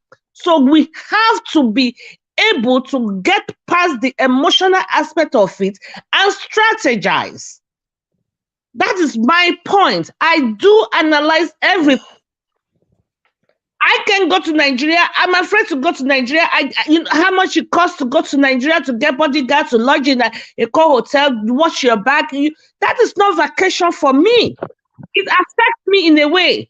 So, see, madam, with all due respect, can I interject, please, just for 1 second? With all due respect, I don't consider Tinubu. Excuse me, I don't consider Tinubu as being smart. He's just a criminal. Somebody who buys his way with money, that is not smart. I don't believe that is smart. He collects 15% of revenue from Lagos State every month. So every month he's in billions. He gives money and gets people. That is not smartness. Impoverished. People cannot be criminals. There will be true dumb people don't become criminals. When you want to know intelligent people, most of them are criminals. Exactly. Please round up, madam. You need to actually be able to analyze that this is how you win in a law court. You have to think, what is your opposite thinking? Not just the way your own perspective. You have to be able to analyze your opponent's perspective too. Okay? He is not a stupid man. One, he has the money. He has the money to buy people. And he says all the time, what money cannot buy, more money will buy it. So we have to thank God and thank that woman that has laid an example. Hopefully, okay. Madam Victoria. Wait, but my time is not up because I was interjected so many times. Hold on. You have 30 seconds left, but I have one more yes corner here want to respond to you. And Madarita want to respond to you as well. So hold on. Go ahead, yes corner. Okay. So, Madam Victoria, with all due respect to, this is like what, the second or third time I heard you, always hear you say Jagaban is smart. Jagaban is smart. Madam, I beg. We're all here trying to find solution. Day a criminal is born is the same day an anecdote for that criminal also is born. So what are we saying? Are you not saying that because he's so smart, he's going to outsmart everybody and he's going to be able to do what he's been doing all this time? Emotions are very heightened. You hold on. Let's hear from Madarita as well. Just okay. All right. Madarita, good evening. Go ahead. Me, I'm still waiting for who is gonna drop out. Since you guys were outsmarted me in the first show and the second show, but it's okay. And Naja, well, God bless you and God bless everyone. I just called because I was trying to respond to Madam Victoria. You said money. You said something about money gets money. But one thing you also need to realize is money can make the most stupid idiot a very smart person. Because you use your money to buy people's ideas. You use your money to make people to kill people, to outsmart people. Let me use the word outsmart. Or you use money to bring idiots like the fake son, Fayose Keyamo, to come and bring a fallacy to the world. You use money to use Bayo and Onuga to write up crap on the internet, on Twitter. You use money, to buy people like what's her name? You can even wish to buy your wife, like Remi Tinubu, with the nonsense she's doing at the Senate. You use money to do all sorts of things. You use money to bring street urchins like MT Oluomo, to cause carnage. So does that make you smart? Does that make you smart? No. So money is the major power player here. And people like Agado, he feels that money can buy anybody. Everybody has a price. And he has lived with that mantra. I guess it has worked. Okay. So what's for him to some point, and that's why they gave him that useless title. And then we think he's smart. He's not smart. He's stupid. Naja, what? I'm going to break your rule. No. No insult, please. No insult. No insult. Yeah, with all due respect. No, but you don't do that. No, you don't do that. Okay, please hold on, Madarita. Hold on first. Hold on. Let Omoyes now round up. Please go ahead. In a very healthy. Hold on now, Madam Victoria. You hold on. I was on the phone. All I'm going to say, what I want to say to Madam Victoria is, please, you keep saying Jagaban is smart. I beg. He's not smarter than the whole Nigeria. There's a day, everybody has an anecdote. The day a strong man is born, it's the same day a stronger man is born. So please, this rhetoric of he's smart is smart. There's nobody that's not. You can get smart doing a crime. Okay. The fact that he has all the money and Bullion van and he can buy everybody does not make him smart. But before please. You guys go, let her respond to you. No, let her respond, please. Go ahead, Madam Victoria. Sure. Hold on. Who spoke last? Omoyes Corner and Madarita also. Okay. Now, you see, I like this platform because we should all have someone that can critique the platform. When I use Jagaban is smart, I am not using it in a positive connotation, okay? I am making it's like creating an awareness, okay? And so that you will know It is when your enemy is giving you an information, you will actually know the area you can attack from. Okay, so I am Fayose. I'm making that clear all the way. LP all the way. Okay. Now, when I'm saying Jagaban is smart, it's not that I'm giving him accolades. Okay, I am just creating an awareness on how we can plan. No, Madam Victoria, he's smart in what way? Let me finish. Then, when I say he does that, he has gimmicks. Then he has money. Those are two powerful things. But he's smart in what way? Saying that I'm not the one saying it. I'm quoting Jagaban. He said, "What money is cunning." I think the better word would be he's cunning. He's not smart. He's not smart. He's smart cunning. doesn't Yeah. mean. Yeah, he's cunning. Now, when you say smart, you kind of throw everybody off. You understand what I'm saying? Because guess what? We're not the only ones listening to ourselves. You know, there are a lot of people that are listening to us as well. Let me tell you. Yeah, I agree. Let us not preach that smart. You can say, in fact, I think I will use the word sly as a fox and slithering as a snake. And then in order to catch someone like that, you also have to have that kind of behavior to catch him. But it's not smart. We shouldn't even use the word smart. Is such a big word to even use to ascribe someone like that, even if it's in a different context. You know, I think that's kind of like throw everybody off. We shouldn't put any good words to that is an appendage to that man at Bullion. It should not be added at all. That's my point. But let me leave the line. I don't spend too much time. Thank you, moderator. Thank you. Thank you, Omoyeskena. Thank you. Do you know what it takes to be sneaky? Do you think foolish people, dumb people can be sneaky? Do you think dumb people can be sneaky? Madam Victoria, let me come in. Let me come in, please. Hold on. Any definition you want. Wait, maybe smartness is relative. Stupid people cannot be sneaky. It takes people with high intelligence to be sneaky. And he has money. When I mean money, I mean he has money. I'm using the word and. So these are two powerful tools he plays on. Okay. Okay, please, let me speak. Thank you. I want to let you know something.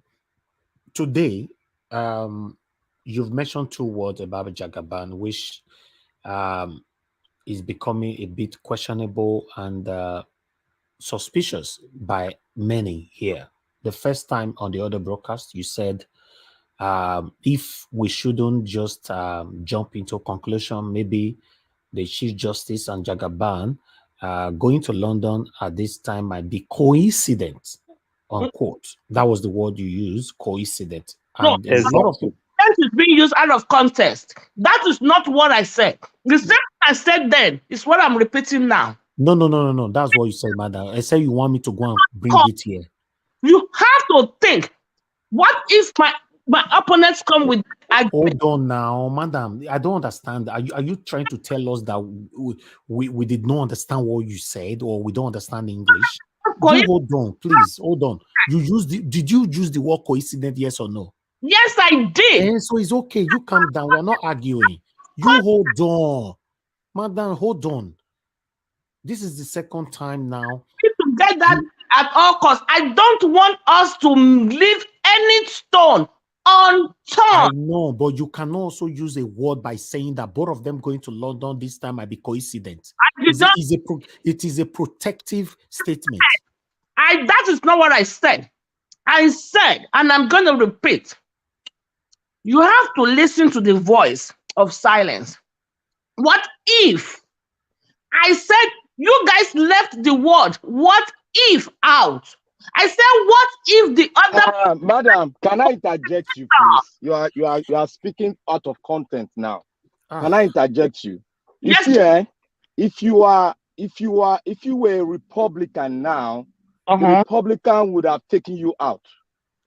If you are a Republican, for instance, and you are fighting against a case and you want to analyze it, your assumption should not come from the part that what if they are. You are sitting as an investigator. That's the question investigators ask themselves when they are investigating a case. Now you are sitting as an analyst. You are not in a position, wait, let me finish. You are not in a position to say what of if, because you are on a platform and you are supporting your principal. You are not supposed to say what of if. No. If you are investigating, you are not investigating, you are analyzing and profiling a solution. So your if there is a clause to you, Victor, and it's playing you down. You don't do this woman no go be you. This woman no go be when I leave this matter like this. I responded to say something?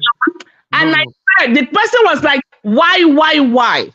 And I was like, let's start asking ourselves why. What if? What if this? Even yesterday, I said it yesterday that one. I don't. Madam Victoria. Yes. Please hold on. He went to do in London. A smart man cannot build a world-class clinic in Lagos. A smart man with all the billions, with all the wisdom, he cannot build one single clinic in Lagos. Right. Let me take He's not smart. Sorry, madam.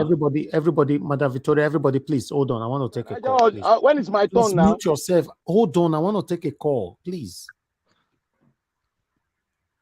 Hello, Bennett Ogbede. Thanks for calling in. Please talk to us. Hello, Mr. Elvis. Good evening from this side. Thank you. Go ahead. Yes, sir. Yeah. I've been on online since following the program, but I'm calling because of what this woman is saying about Jagaban. It's because Nigeria is a fucked up country. That's why this woman is saying Jagaban is smart. If Jagaban is from maybe England that you guys had or America, this guy would have been in jail. All the money Jagaban has are criminal money. Is that what you call smartness? Look at all the lands in Lagos that he has acquired for himself. He did not go to jail. He stole this land from Lagos state government. Is that what you call smartness, madam? Madam, I believe that maybe you live somewhere abroad. You know, where you live today. If Jagaban was a citizen of that country, do you think Jagaban would be walking freely in that country? If he's walking freely in that country, that means you can call him smartness. All right. Let me Jagaban is not smart. It's just because the place we came from is a lawless country. That's why you can call Jagaban smart. Lawless country. Is not smart. It's because we don't have law. Our institution he did not go to jail. Thank you. He didn't go to Madam Victoria, please. When somebody is talking on the phone, you don't need to talk from the panel. It covers everything.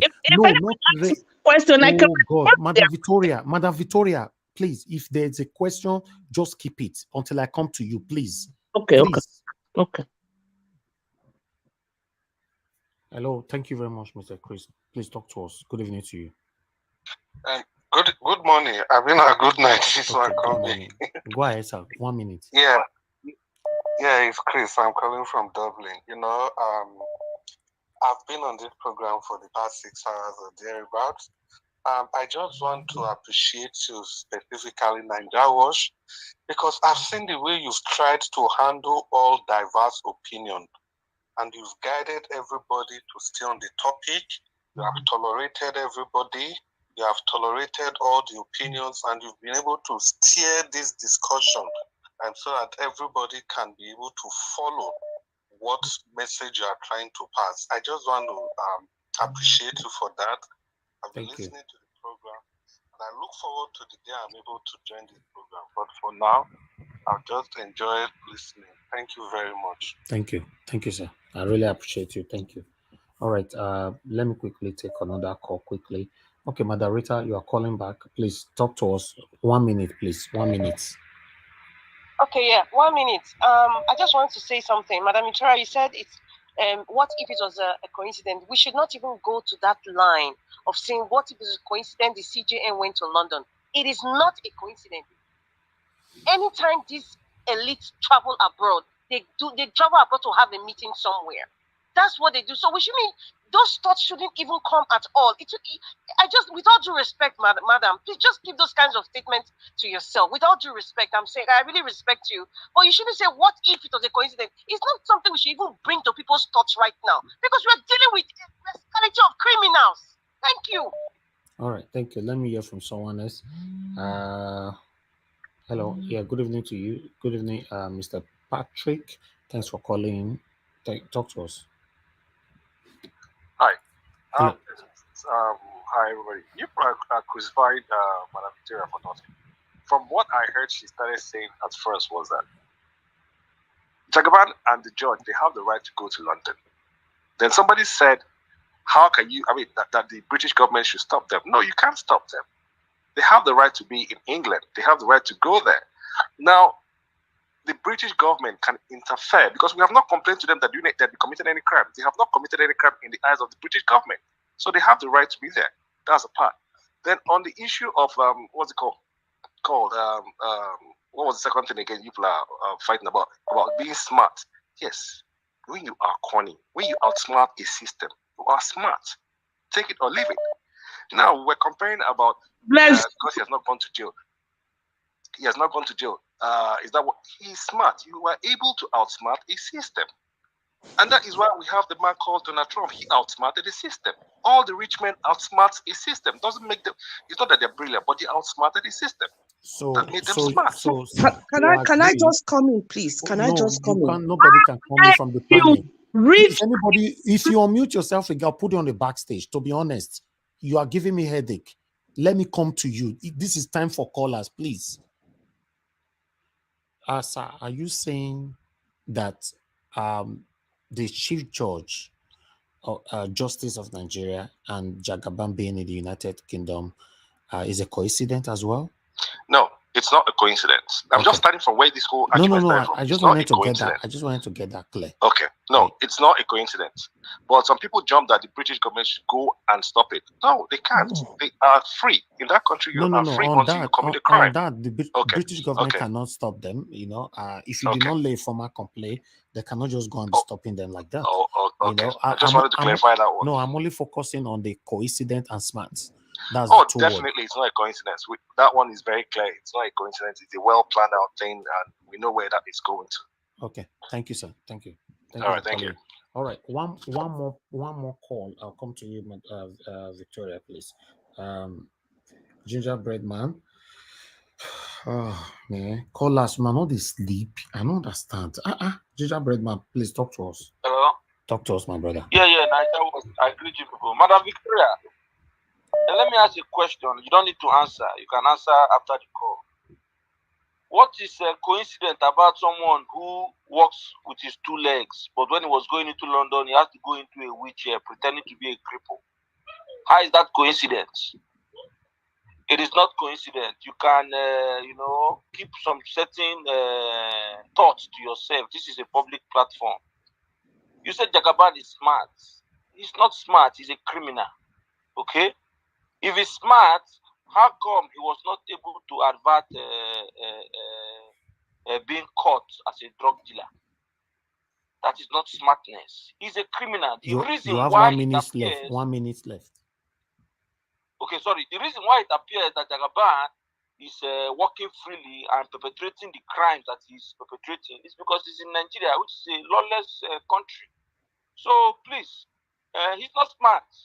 He's a bombo class. No words like that. No words like that, please. Okay, no. Bombo class means that he needs to take something. I need to take something to shine his eyes. You know, something they put on some white substances. Understand? So. All right. Okay. Thank you. Okay, my brother. Right. I know. I get 1 more minute for the other topic I want to talk. I make a talk now. Oh yeah, go ahead. Then go ahead. Okay, now, so where was I want to ask a question. First to Keyamo, if you are listening to me, you are saying that that's Baba Ahmed, they should arrest him because he's inciting violence. My question to you is that where were you when Jagaban was telling them that you snatch it, you grab it, you run with it, that power is not served a la carte, you must die for it, you must kill it. And exactly what he said was what happened in Nigeria. People died. People were disenfranchised. Why have you not written to DSS to arrest Jagaban for inciting violence? You are now trying to exhibit your half knowledge. I don't know who gave you sand, but we meet you people in court. You said we should go to court. Now we are going to court. People are running around, dancing. No free drink water, keep cup. Don't worry, we'll give you more water. Thank you. All right, one more call. I'll come to Victoria to round up. Please, everybody, stay mute, please. Just stay mute. Only one more call. Florence Omorigi, Africa Catfish is calling from America. So I believe she wants to speak to Madam Victoria. Let me quickly return our call back. Hello, good evening to you, madam. You called so many times. Please talk to us. Yes, good evening, everybody. Ninja Watch, you just said whether we know they sleep. How can we be asleep when Ninja Watch is live? Where that one they happen? Our mandate with the fight for so. Anyway, Yes, hello everybody. So yeah, so concerning, I know that everybody is on edge. People are upset. People are not happy. But you know, Madam Victoria, when she uses the word smart, and let us be honest, you see, everybody can't think or express themselves the same way, whether we like it or not. If Jagaban was not smart, he go put us for the one where we did so. If somebody had told us that in the middle of the night at 4 a.m., I go swear in Jagaban, we for not attack the person. See the one where we did so for the past 3 weeks, we not sleep, we not get rest of mind. Huh? What are we talking about? That means you don't justify the smart. Of course, it's smart. It's not dumb. Okay, look at, for example, Yahoo boys now. And then he went to Benin the other day and he said he will find them work to do or give them a trade or whatever. Because of the fact that he's admitting that they are smart. But only say that smartness, they put them towards the wrong use. So yeah, he's a genius. There's no doubt about it. But the problem is that the genius and the smartness when he get, not all do bad things. So let's give her a break and a slack. It's just an expression, you understand? So you know, okay. Thank you. Thank you. Okay, call us. I beg. Don't will hold Mother Victoria says. Make sure you still respond to this before I move on to the next person. Mother Victoria, please. You have just 2 minutes to respond to everybody. How is that possible? It's possible because everybody's talking about smart and you have to talk 5 minutes at least. One minute for each person. No, 2 minutes. People are waiting. Points. Okay. When I use the word coincidence, I am not withdrawing that word. Okay. And you guys are taking it out of context. That is why I want to first of all make it clear. I am for LP. I am obedient. I am for Obi. Okay. So I am not here as an antagonist. I am only here as someone that is critiquing our plan. And I'm going to repeat it. Somebody asked the question. I was the one that brought the conversation when I woke up from sleep.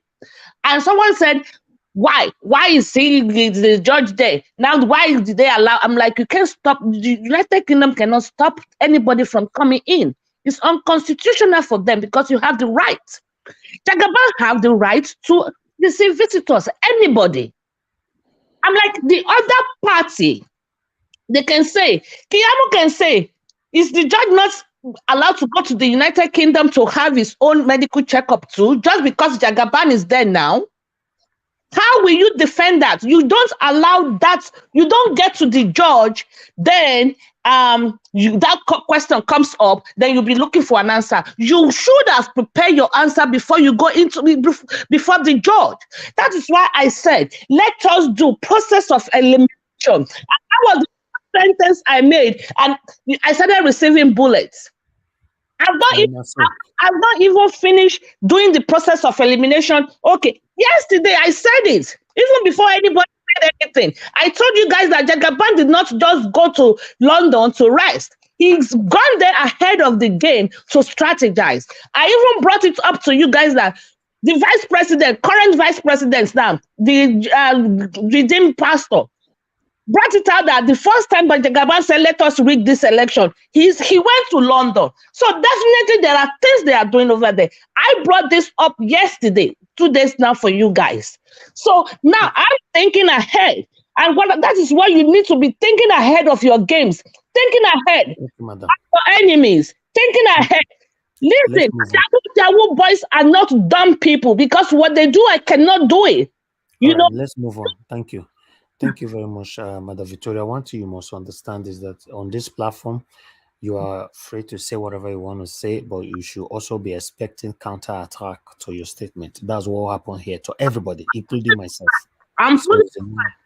I want my bulletproof today. All right. Okay, let me call. Mr. CM, you know, people there will never talk.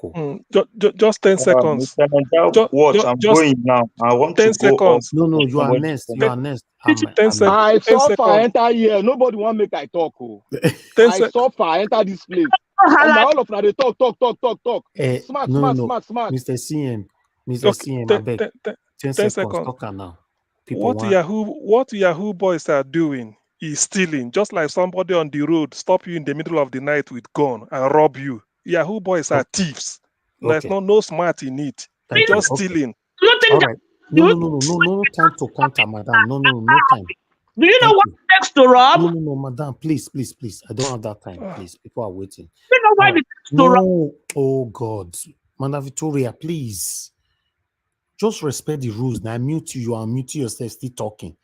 And you say you are fighting for a better Nigeria. This is the problem. Let's follow rules. People are waiting since. Please, let me move on. Victor, I'll come back to you. Let Amen Moses quickly talk to us. Amen Moses, please talk to us. All right. Good evening once more. In Nigeria, yes, good morning already because it's to 3. Thank you. I want to quickly say this. First, let me call him the name I used to call him, Frotus Keyamo, because he's a fraud man. I heard somebody ask a question that did they specialize in telling lies while they go to the school of law? I love that answer, because if you ask, how did they bury lawyers? That's where your question should come from.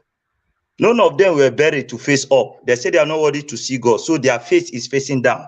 They are always lying down. Their face will cover ground. That's how they are buried. They are buried anywhere that I know. And then, for somebody like that, I've said it in the other broadcasts, it cannot be called sand. That one has sanding be. Why would they put sand for a name? Now, Nigeria, when I go see professor, they commit electoral malpractice, they no withdraw certificate. Student, they commit exam malpractice, they drive them for school. I don't talk many times. Things are not working well in Nigeria. We are planning on how it will work. These kind of people are irrelevant to us. So it is time that they are coming out to show themselves, so that when our principal come up, we'll know the kind of people that we follow. Then we'll tie them in one Zoom, so that we'll have a teacher that will be teaching them what to do well, how to work well. Yes. So his own issue is not, imagine somebody that study law. Ogami, I no study law, but I want to tell you something. Listen, sir, all of you on the panel. That and means what? Then he quoted, is it section 129 thereabout?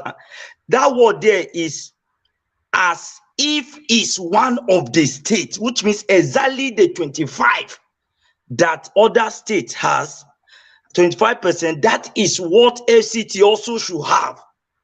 Because I saw it on the screen when it was displayed as if as one of the states, something like that. I say, what? This man a lawyer, but see rubbish when they vomit from out. In a layman understanding, you get to know this. It's very easy. And then let me come back to this criminal, because that is who he is. For him to utter that word and say they gave it to APC, he has openly tell us that they rigged the election in Ekiti. He just openly say it. We didn't take note of that statement. That man is making confession. This is how God will be forcing them to be vomiting their secret. How many times did they go and readjust the result, readjust it, and then still the result did not flow well? There are problems. How do we start? Where do we go from here? What are the kind of things we should put in place when we are expecting all those nonchalant statements from these people? No be time where we go come they fight smart or coincident. Already she don't, me, I know say she no go take him, but that word is totally wrong. Coincident is wrong. I can agree with that smart part, because that man, he don't re-strategize everything before now. Maybe since 2 years ago. So it's smart. Me, I go submit to that one. It's smart. See am now. If he no smart, see GND with him. The planner well. Nobody see that one, they come. Yes. So nobody see am. See where he keep us now. So all of us they dance small. But now then dance past us because like this, they like far away for inside hot water. That is why fire they burn their nyash. When you see Fayose they talking, body they vibrate, they shake, you know where in day. Because Rufai give am woto. He no fit hold am. In body they vibrate. As unreasonable as he is, wherever he is, I know he's hearing me now. It's very, very unreasonable for him to report about colleague to his own colleague. Now, Oga be for somebody who don't be former governor, he supposed to think fast. In fact, see the kind of people who go they compare, they are not even smart at all. That one na door, Olodo, Rakpata. You don't know where he belong. You know either na PDP or na APC. At the end now, breeze go blow. You no go fall for any of the place. Yes. And something come to my mind. Why one of my friends tell me something this evening. He say he don't really that I know he knows that I'm an obedient and then he's an obedient. But I told him something some time ago. I said I am following this movement because of two people. And then I later told him last month that I added one person. I added a person which is Gbadebo.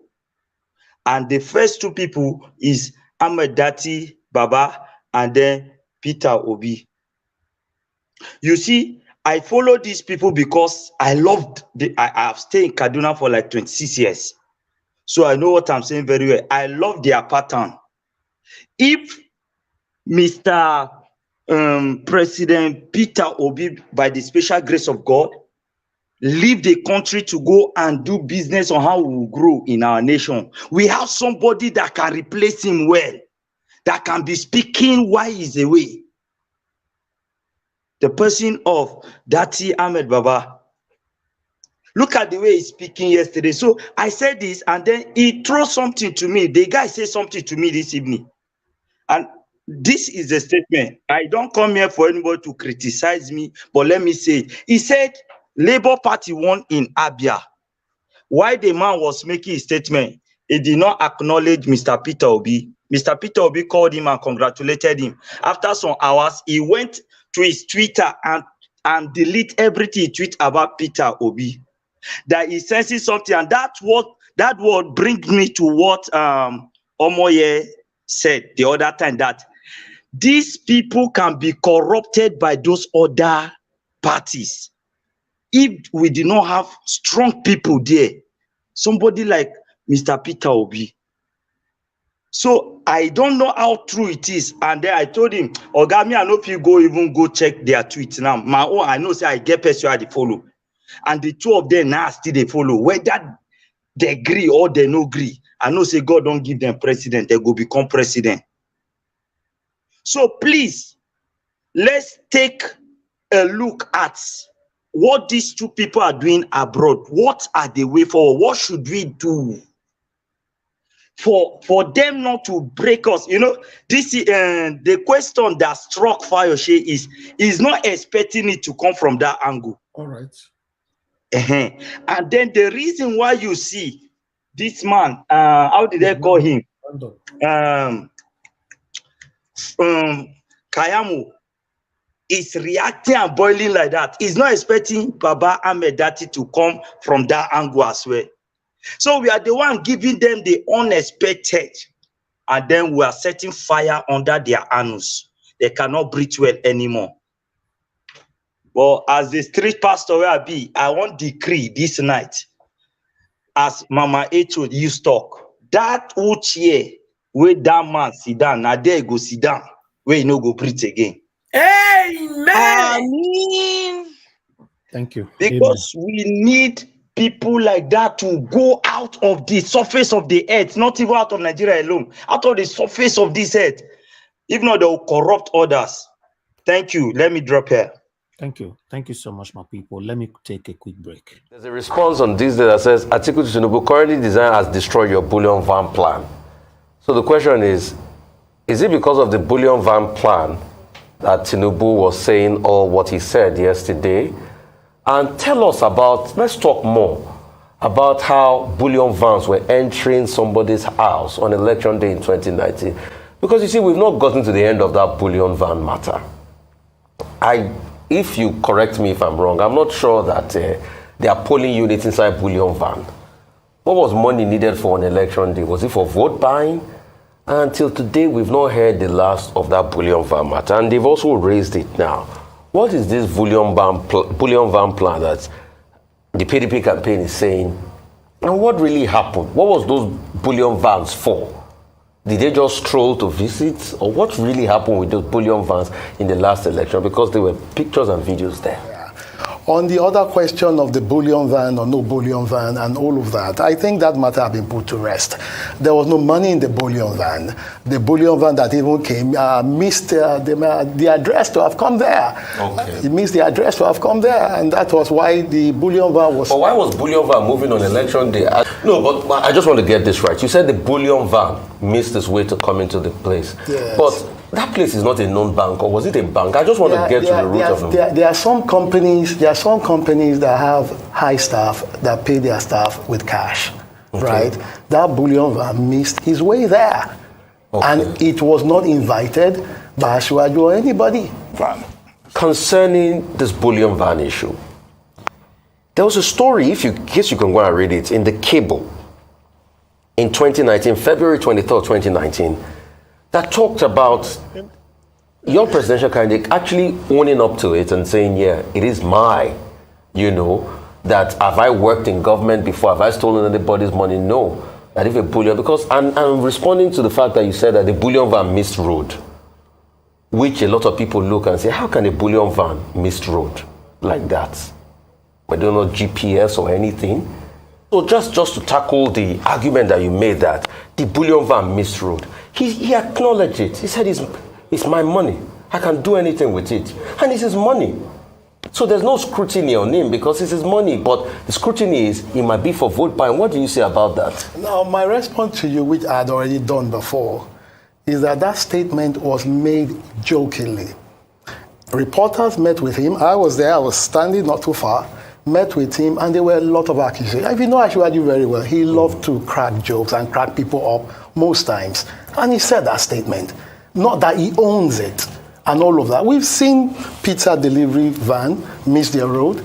We've seen high equipment van miss their road. And I've told you that it was a missed identity of address. Okay. Now, wow. This one I would call now. Wow. We'll continue to reference to all of Una. These people, there be something else, man. Somebody have been calling in. Let me see if I can quickly pick one or two calls. Please bear with me. If you know you were calling in and you can hear my voice now, please call in quickly. I don't want to return any call. Just call quickly because when my panelist is talking, I can't. Okay.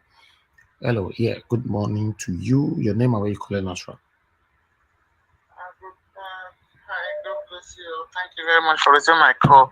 I just want to be brief. There is a lot of information I'm passing to your WhatsApp.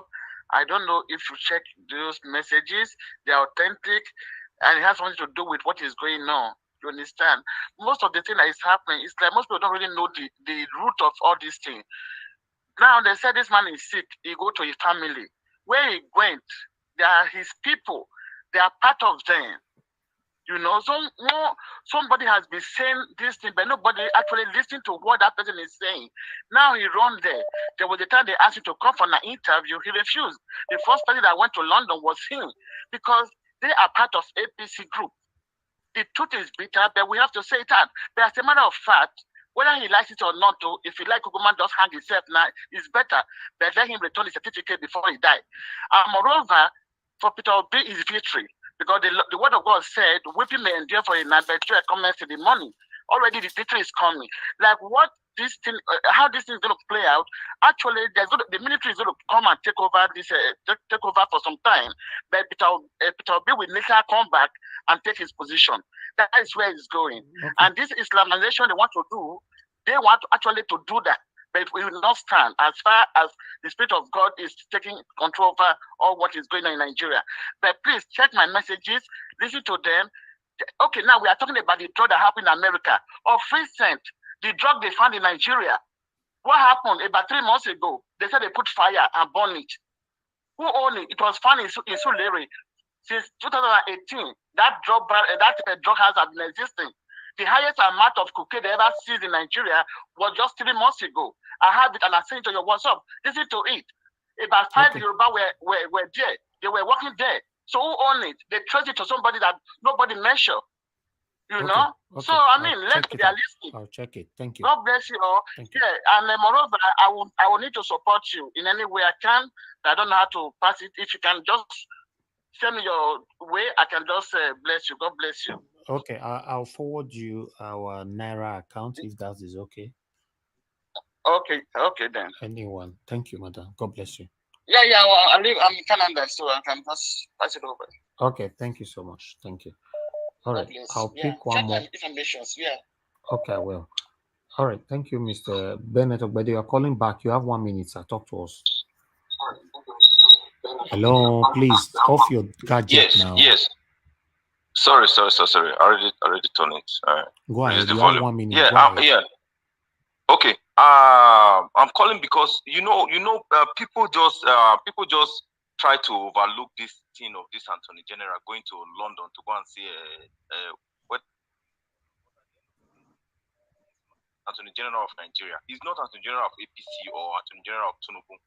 You understand? We overlook some things and just see it like, okay, it's a normal thing. It's coincidental. This is not coincidental. This is where they all do their plot and come and use it to oppress the common citizens.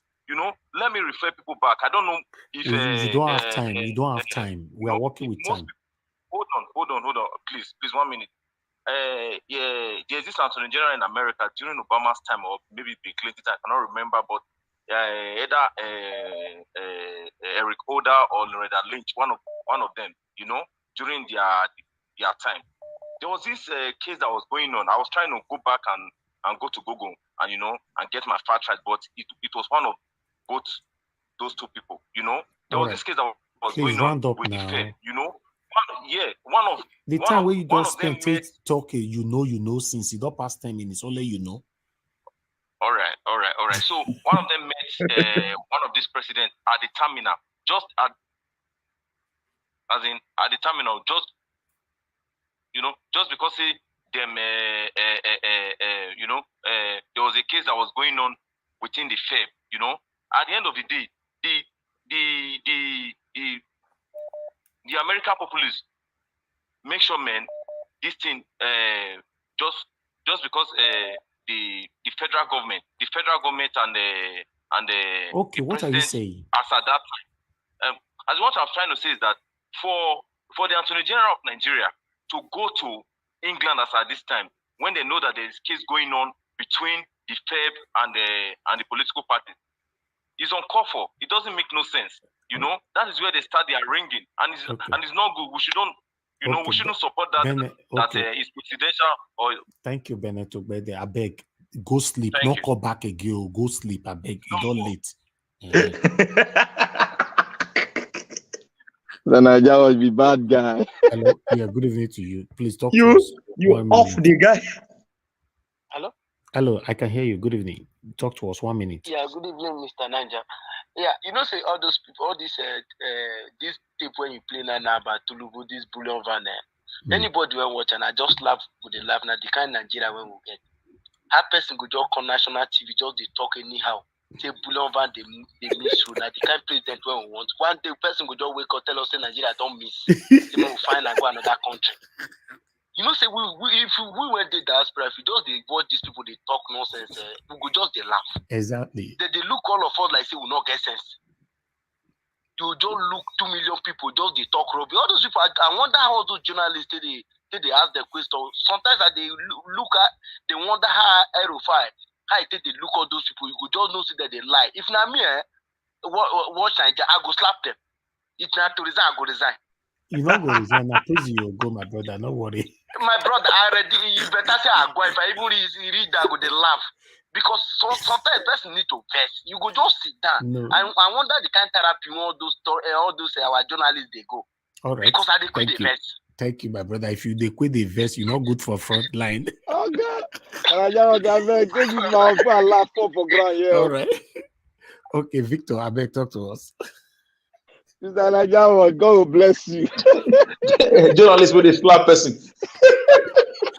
Mr. Najawa, God will bless you millions upon million times.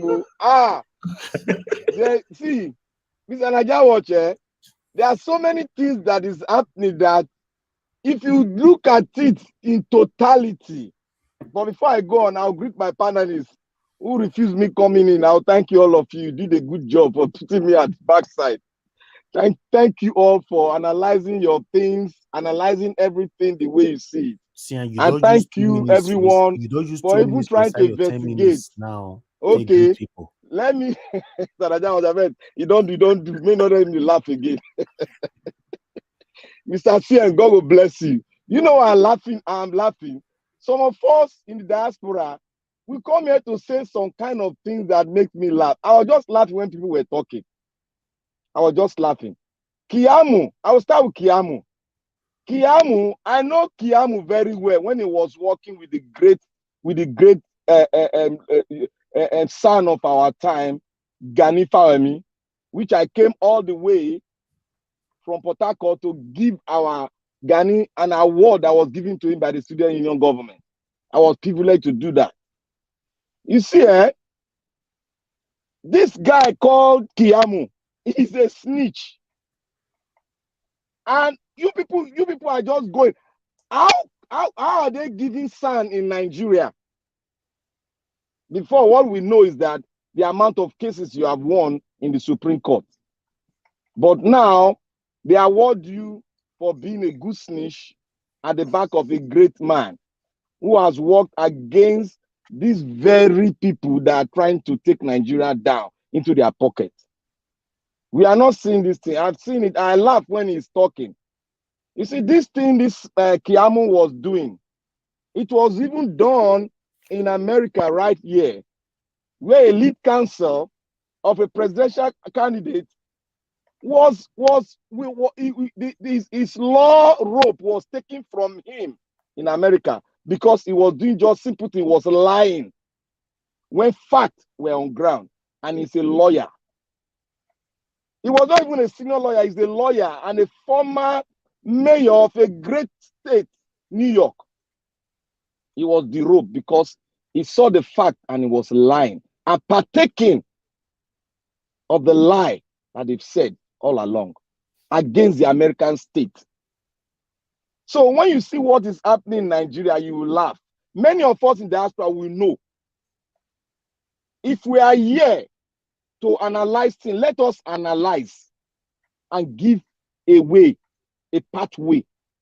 Let us analyze what our enemy is trying to do and bring it, digest it so that the people will understand out there.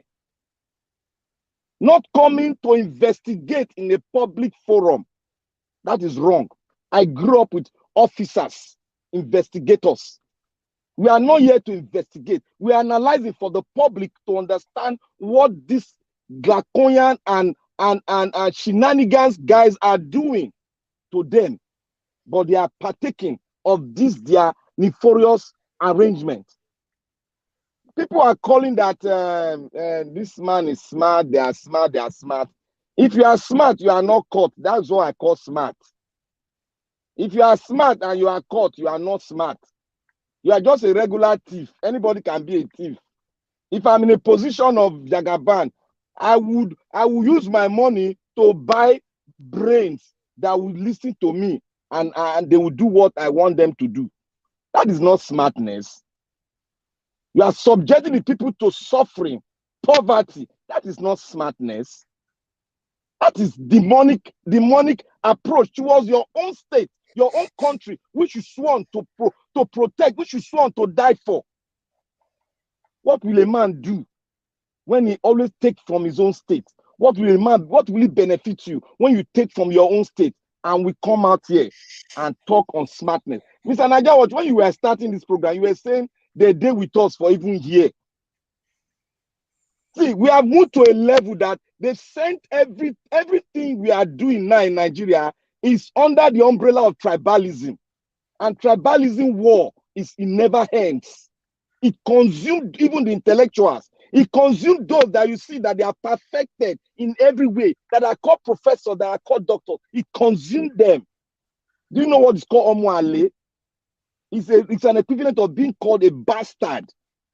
Yeah. And no Yoruba man want to be called a bastard in its own place. They won't allow you to come in. It's like Onosu in Igbo land. They won't allow you to come into your own land again if they see that you are against them, even perpetrating evil against humanity. I want to go again to what is happening in Nigeria.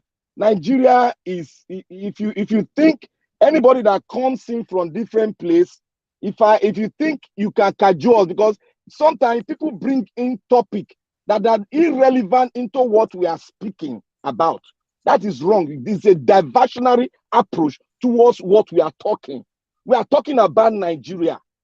We are talking about a man that divert the weight of a state towards the same people, killing the same people, and now stealing your election. You call that smartness? How is that smart? If you are positioned with billions of dollars now, and you buy your way and corrupt the people, is that smartness? It's like you are more or less a thief. Anybody can be a thief. If he's willing to be a thief call himself smart until when he's caught. But this one went in there, he was caught. In the act of even doing what he's doing, he was caught. But because he has bribed his way through, he cannot be taken out because they are bought over the establishment. So what are we talking about? Why are we saying smartness? People are calling him saying smartness. That means you people have willed your sovereignty to a man. You people are submitting to a man. You are not talking on the solution. You are not bringing the hope of the people you are talking to. You are not bringing their hope on. You are not telling them what they are doing. How can you say a man, you're analyzing a man went to meet the chief judge, and meanwhile, the Supreme Court is not one-man show. It's a bench of judges that will sit, but the Supreme Court justice is the head of those bodies. They have to argue it and they have to vote. If it comes to that, if the argument comes to a stalemate, they have to vote. That is where it is done. It's not a one-man show.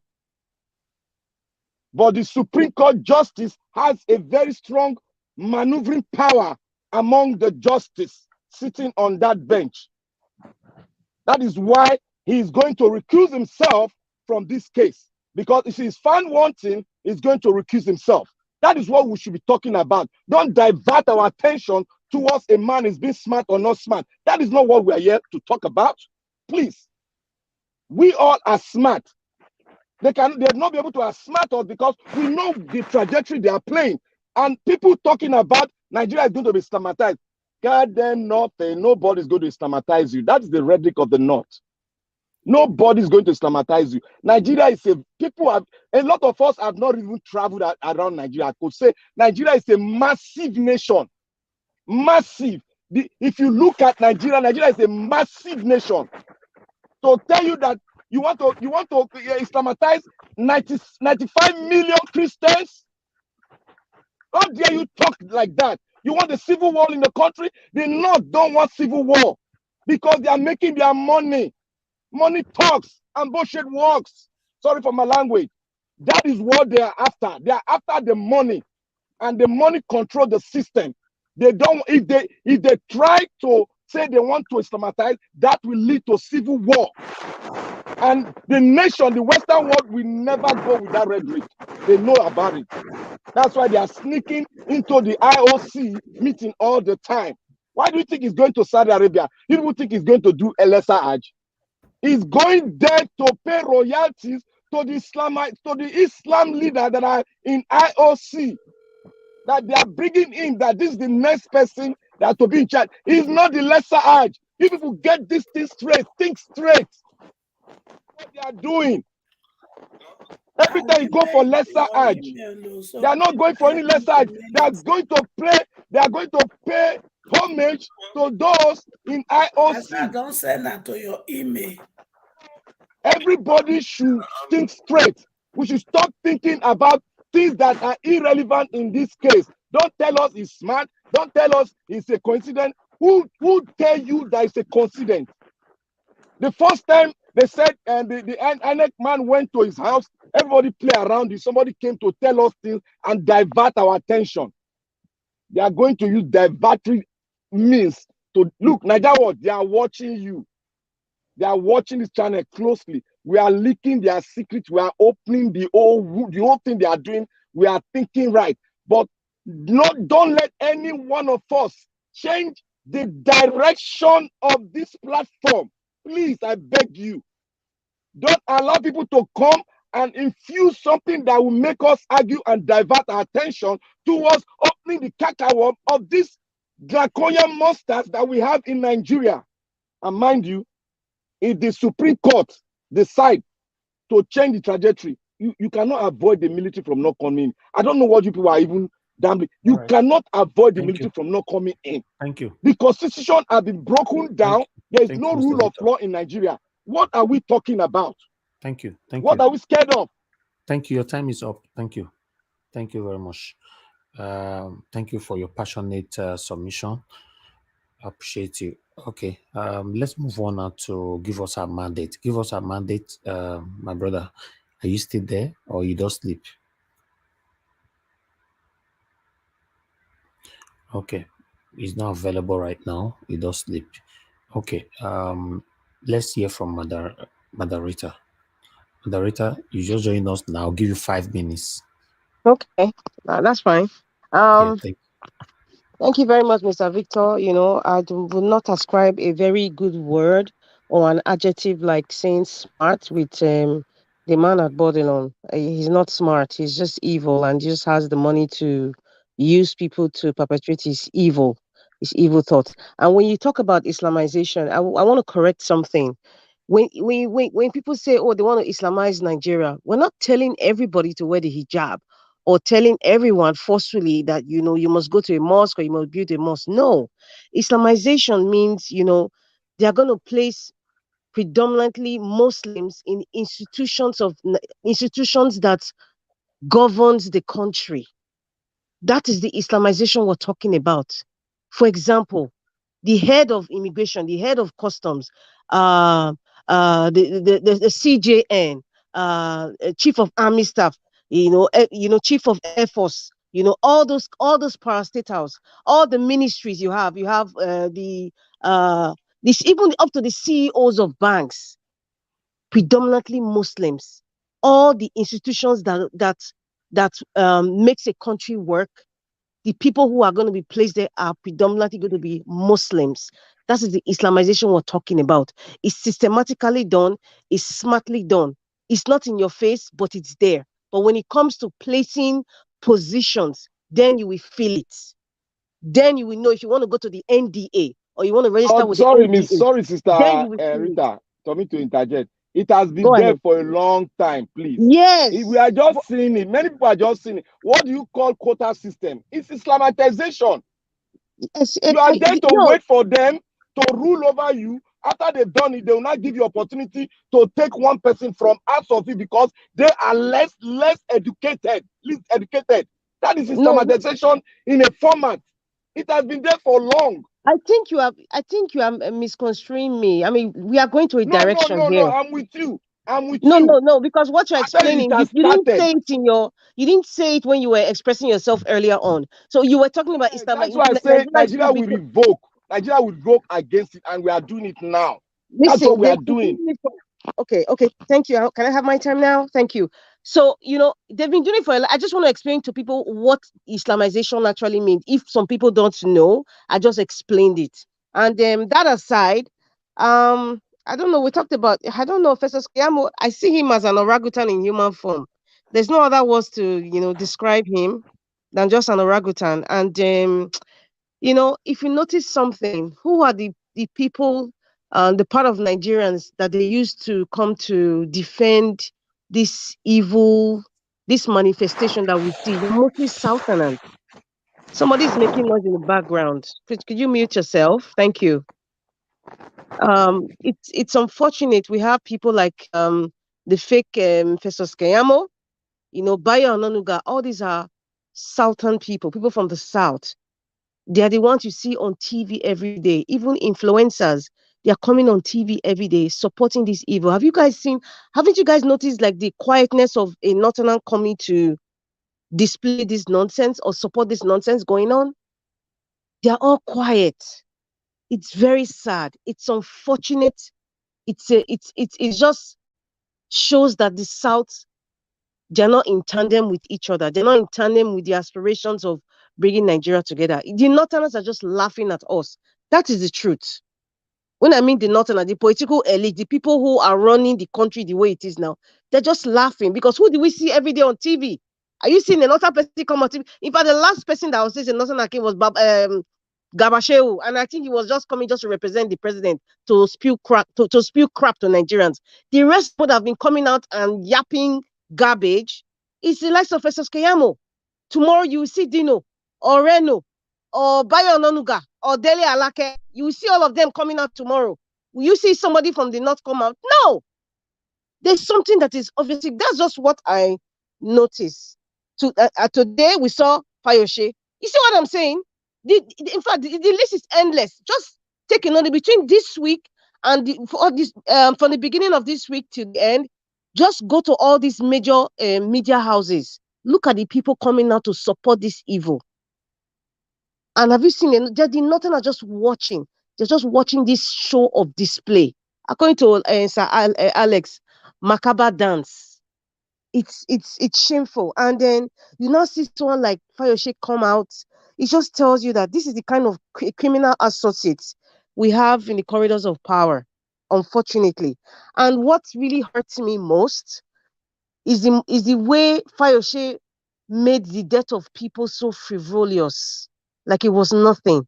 Like, oh, is it Sanwo-Olu that caused the death of this person? Is it what's his name? The one at Bullion that caused the death of this person? You just make it so trivial. We're talking about human lives. You see why I keep saying these people are animals wearing agbada and polo shirts? They're not human beings.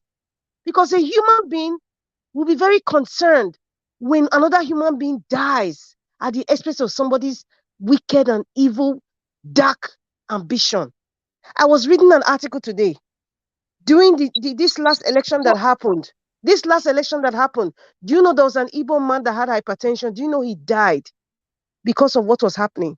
He went to vote this Saturday that passed. He went in the morning at 8 o'clock. He voted. He came back home. His son went to vote. And as at the time his son went to vote, that was when there was this, and that's when they have these touts and this Yoruba Igbo thing fight happening. The son now ran to his house. This Yoruba Agberos pursued the son to the house. So the man seeing that kind of scuffle, he was so shocked, thinking they were coming towards him. He had a heart attack because he's a hypertensive patient, and the man died. And these are the records that is unseen, that is not spoken about. Now, someone like Fayose will come and make it frivolous. Thank you. This is sad. Thank you so much. Thank you. All right. Everybody here have submitted, so I'm going to start from top again. Brother, Mr. Elvis, I've been patiently being obedient here. Yes. Oh, busy brains. Oh, God. I don't know how I can miss you. To be honest, I not just because you did not. You don't yab me this evening for comment section. That's why you forget. I'm trying to be an obedient servant, you see. Please talk to us. So sorry about that. No problem. You have Let me just start. Is it my, I don't know if it is from my end, but I can hear Madam Victoria. Am I wrong? No, she's not talking. No, as in she's talking in the background. Is she muted? Yes, she's muted, yes. Oh, okay, then I don't know what's going on then. Okay, sorry, Madam Busy Bee. Mr. Elvis, I'm back whenever you're ready for me. Okay, that's fine. Okay. So let me just start from this argument of this smart. Yeah. I think the problem is when we start ascribing smart to a person like Tinubu, we are humanizing him. And he has shown us he's not human. He is really not human. You see, smart is seen in a positive light. And he is by nowhere smart because nothing he does is positive. I remember whenever I come on the show, I talk about cunning. The Bible tells us we should be, I repeat this, we should be as cunning as the snake, but as gentle as the dove. This man is cunning. He is not smart. A person that is smart will not want to see evil or somebody go without food. A person that is smart will do things to bring succor to the next person. A person that is smart will be their brother's keeper, will be a good neighbor. But with this man, he is cunning and evil. I can give him evil genius. He can take that. But smart for me, I understand when they say smart, because I went into the dictionary to look at different synonyms for smart. And they come across very positive. And I don't think I will use that positively on this man.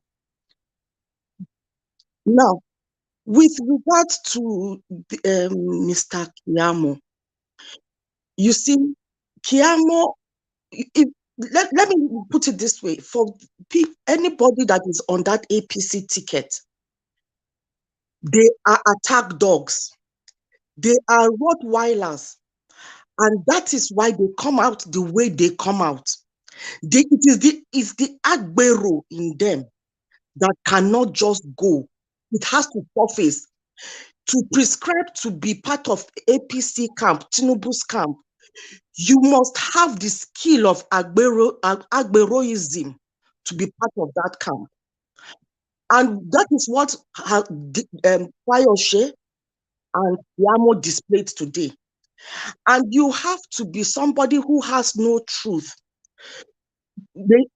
Hello? Can you guys hear me? I'm hearing noise in my background. I don't know why.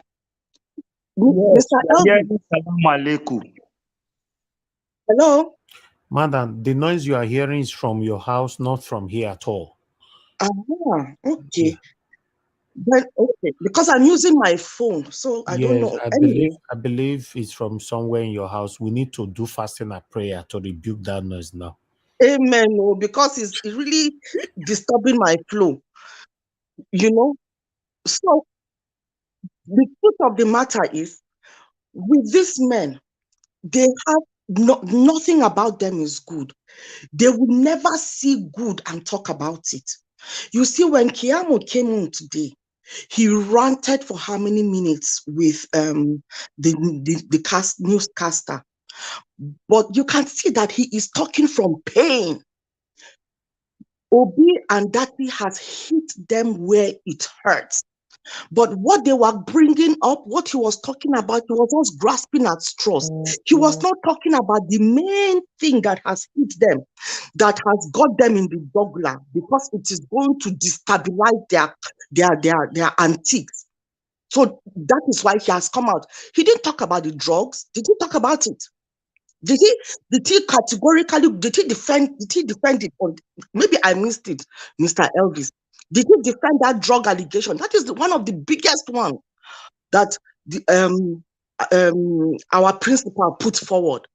But he just wasted the time trying to bring legal semantics to try and confuse his own people. They treat us like we are fools. They think we don't know. They just treat us like, that is why they think they can just gaslight us. Somebody will just come and be telling us that pizza trucks get lost, lose their way. The magnitude of the situation, bringing it down, making it. Hello? We can hear you. Hello? Go ahead. Yeah. making it a laughable thing, trying to cause it to be a thing of no effect. Where there are protocols to send out a pizza truck, and there are protocols to send out a bullion van. And the protocols, obviously, to send out a bullion van would outweigh that of a pizza delivery. So how can he even compare? And then they expect us to just keep quiet. They'll just come and give us one stupid. Is it not a fool that will come and say things like that? How can that be a smart response? Is that smart? The mentor did not teach him to go and do smart. So look at how they are talking points. They come out. Fayose is a disruptor. What Fayose is coming out to do, if you notice, he has been going around. He has no political relevance. Tinubu went and dragged him out of his hole to come and become a nuisance, jumping from one media house to the other to try and come and confuse himself, telling us that the election was free and fair. That man is criminal to the core. How can you come and tell blatant lie like that and not even mention, with all the killings that happened, with all the maiming, with all the intimidation? They didn't see that. They didn't see that. It kept maybe 2 million people at home. Is that not part of the rigging? And he come and tells us that there was no rigging. May God anyway. He will not be rigged out of his life. You now go to Keyamo, that man that calls himself a son. What a shame to the bar, to the weak, and to the down. What a shame. As a daughter of 2 judges, I find that very, very shameful and despicable. And may I add, my parents, my mom has turned somebody away. She has exposed people when she's been on tribunals and has brought it to light. You understand? So yes, I want to just say, God will put the fear of himself in the hearts of these judges. While I do not trust them, I trust the weight of our evidence. But by the grace of God, dark-hearted legal people like this Keyamo will not sit in judgment over this case. Now, with Keyamo, he came sat down and spewed rubbish out of his mouth. People like that bought their way to the bar. Not only did he buy his way to the bar, he bought his way to the erudite position of a son. And this, sorry?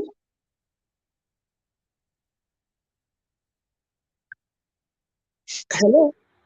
Now we lost you there, but you are back now. Go ahead. Oh, okay. You know, so 1 minute. What I'm saying, you have now. Let me try and just round up. I had so much to say that it all escaped me. And now let me just quickly round it up with this chief judge in wheelchair.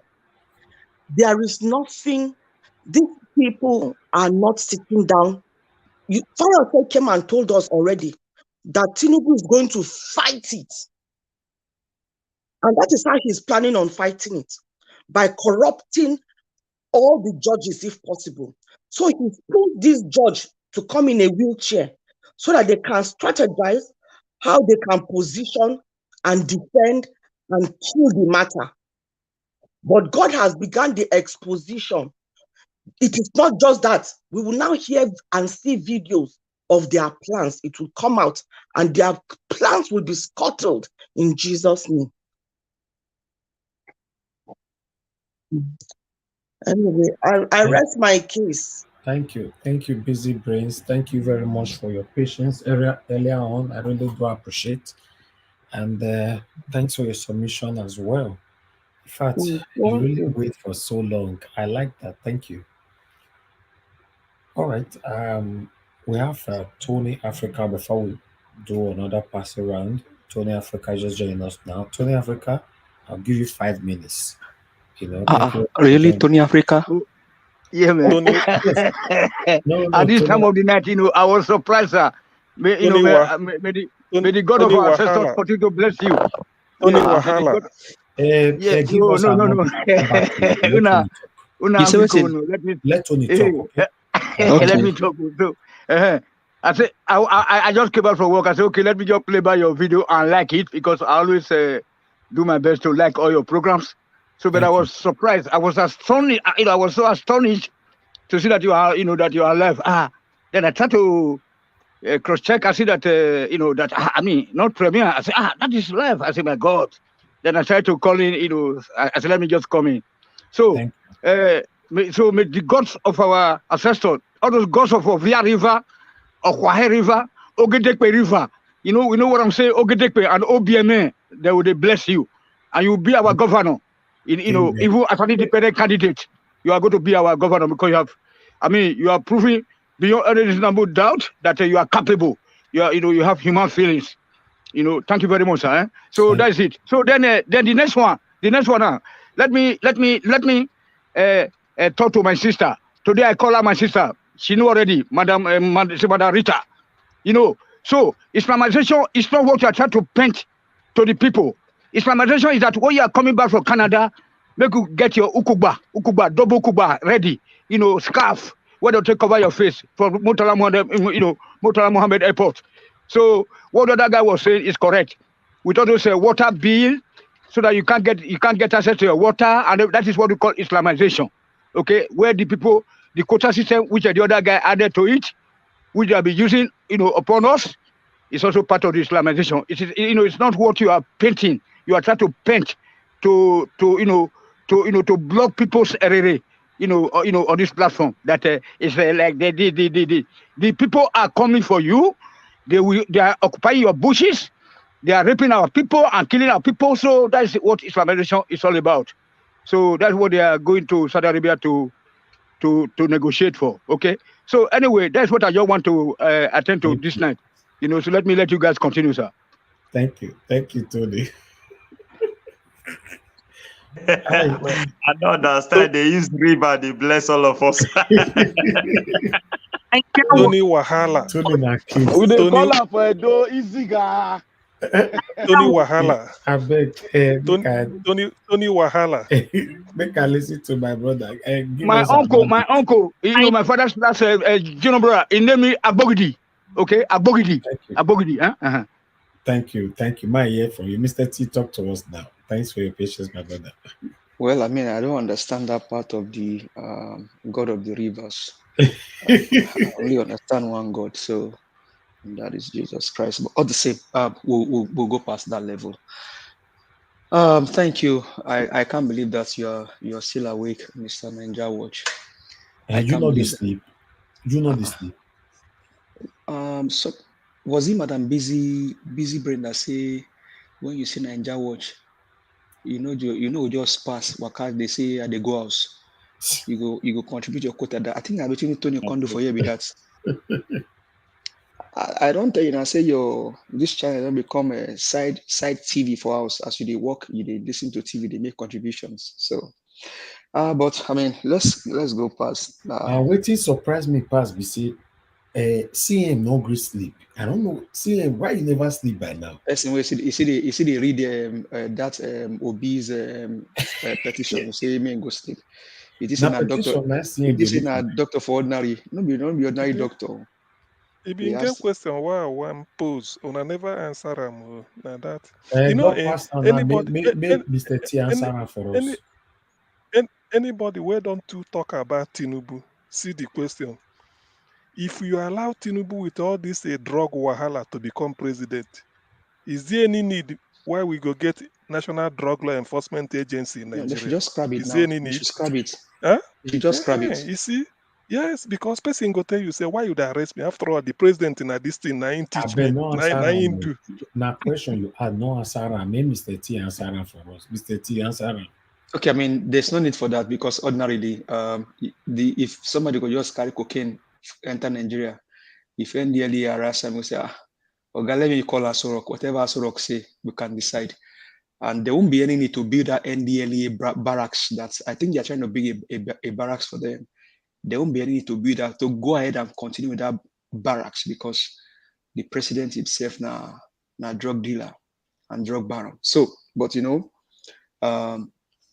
our case for Nigeria then become, the more you look, the less you see.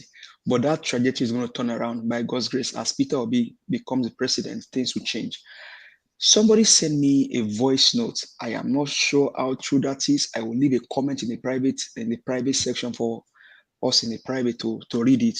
But somebody sent me a voice note. I'm not sure. It may be in circulation, but I don't know. So Fayose, if you look at Fayose, Rufai, I mean, I have a list of people I'm going to see in Nigeria if I travel. Rufai Oseni is one of them. Dele Farotimi is number 2. Pa Ayoakim Banjo is number 3. And so many other nice people. You know, what Rufai did to Fayose is like, is a polite insult.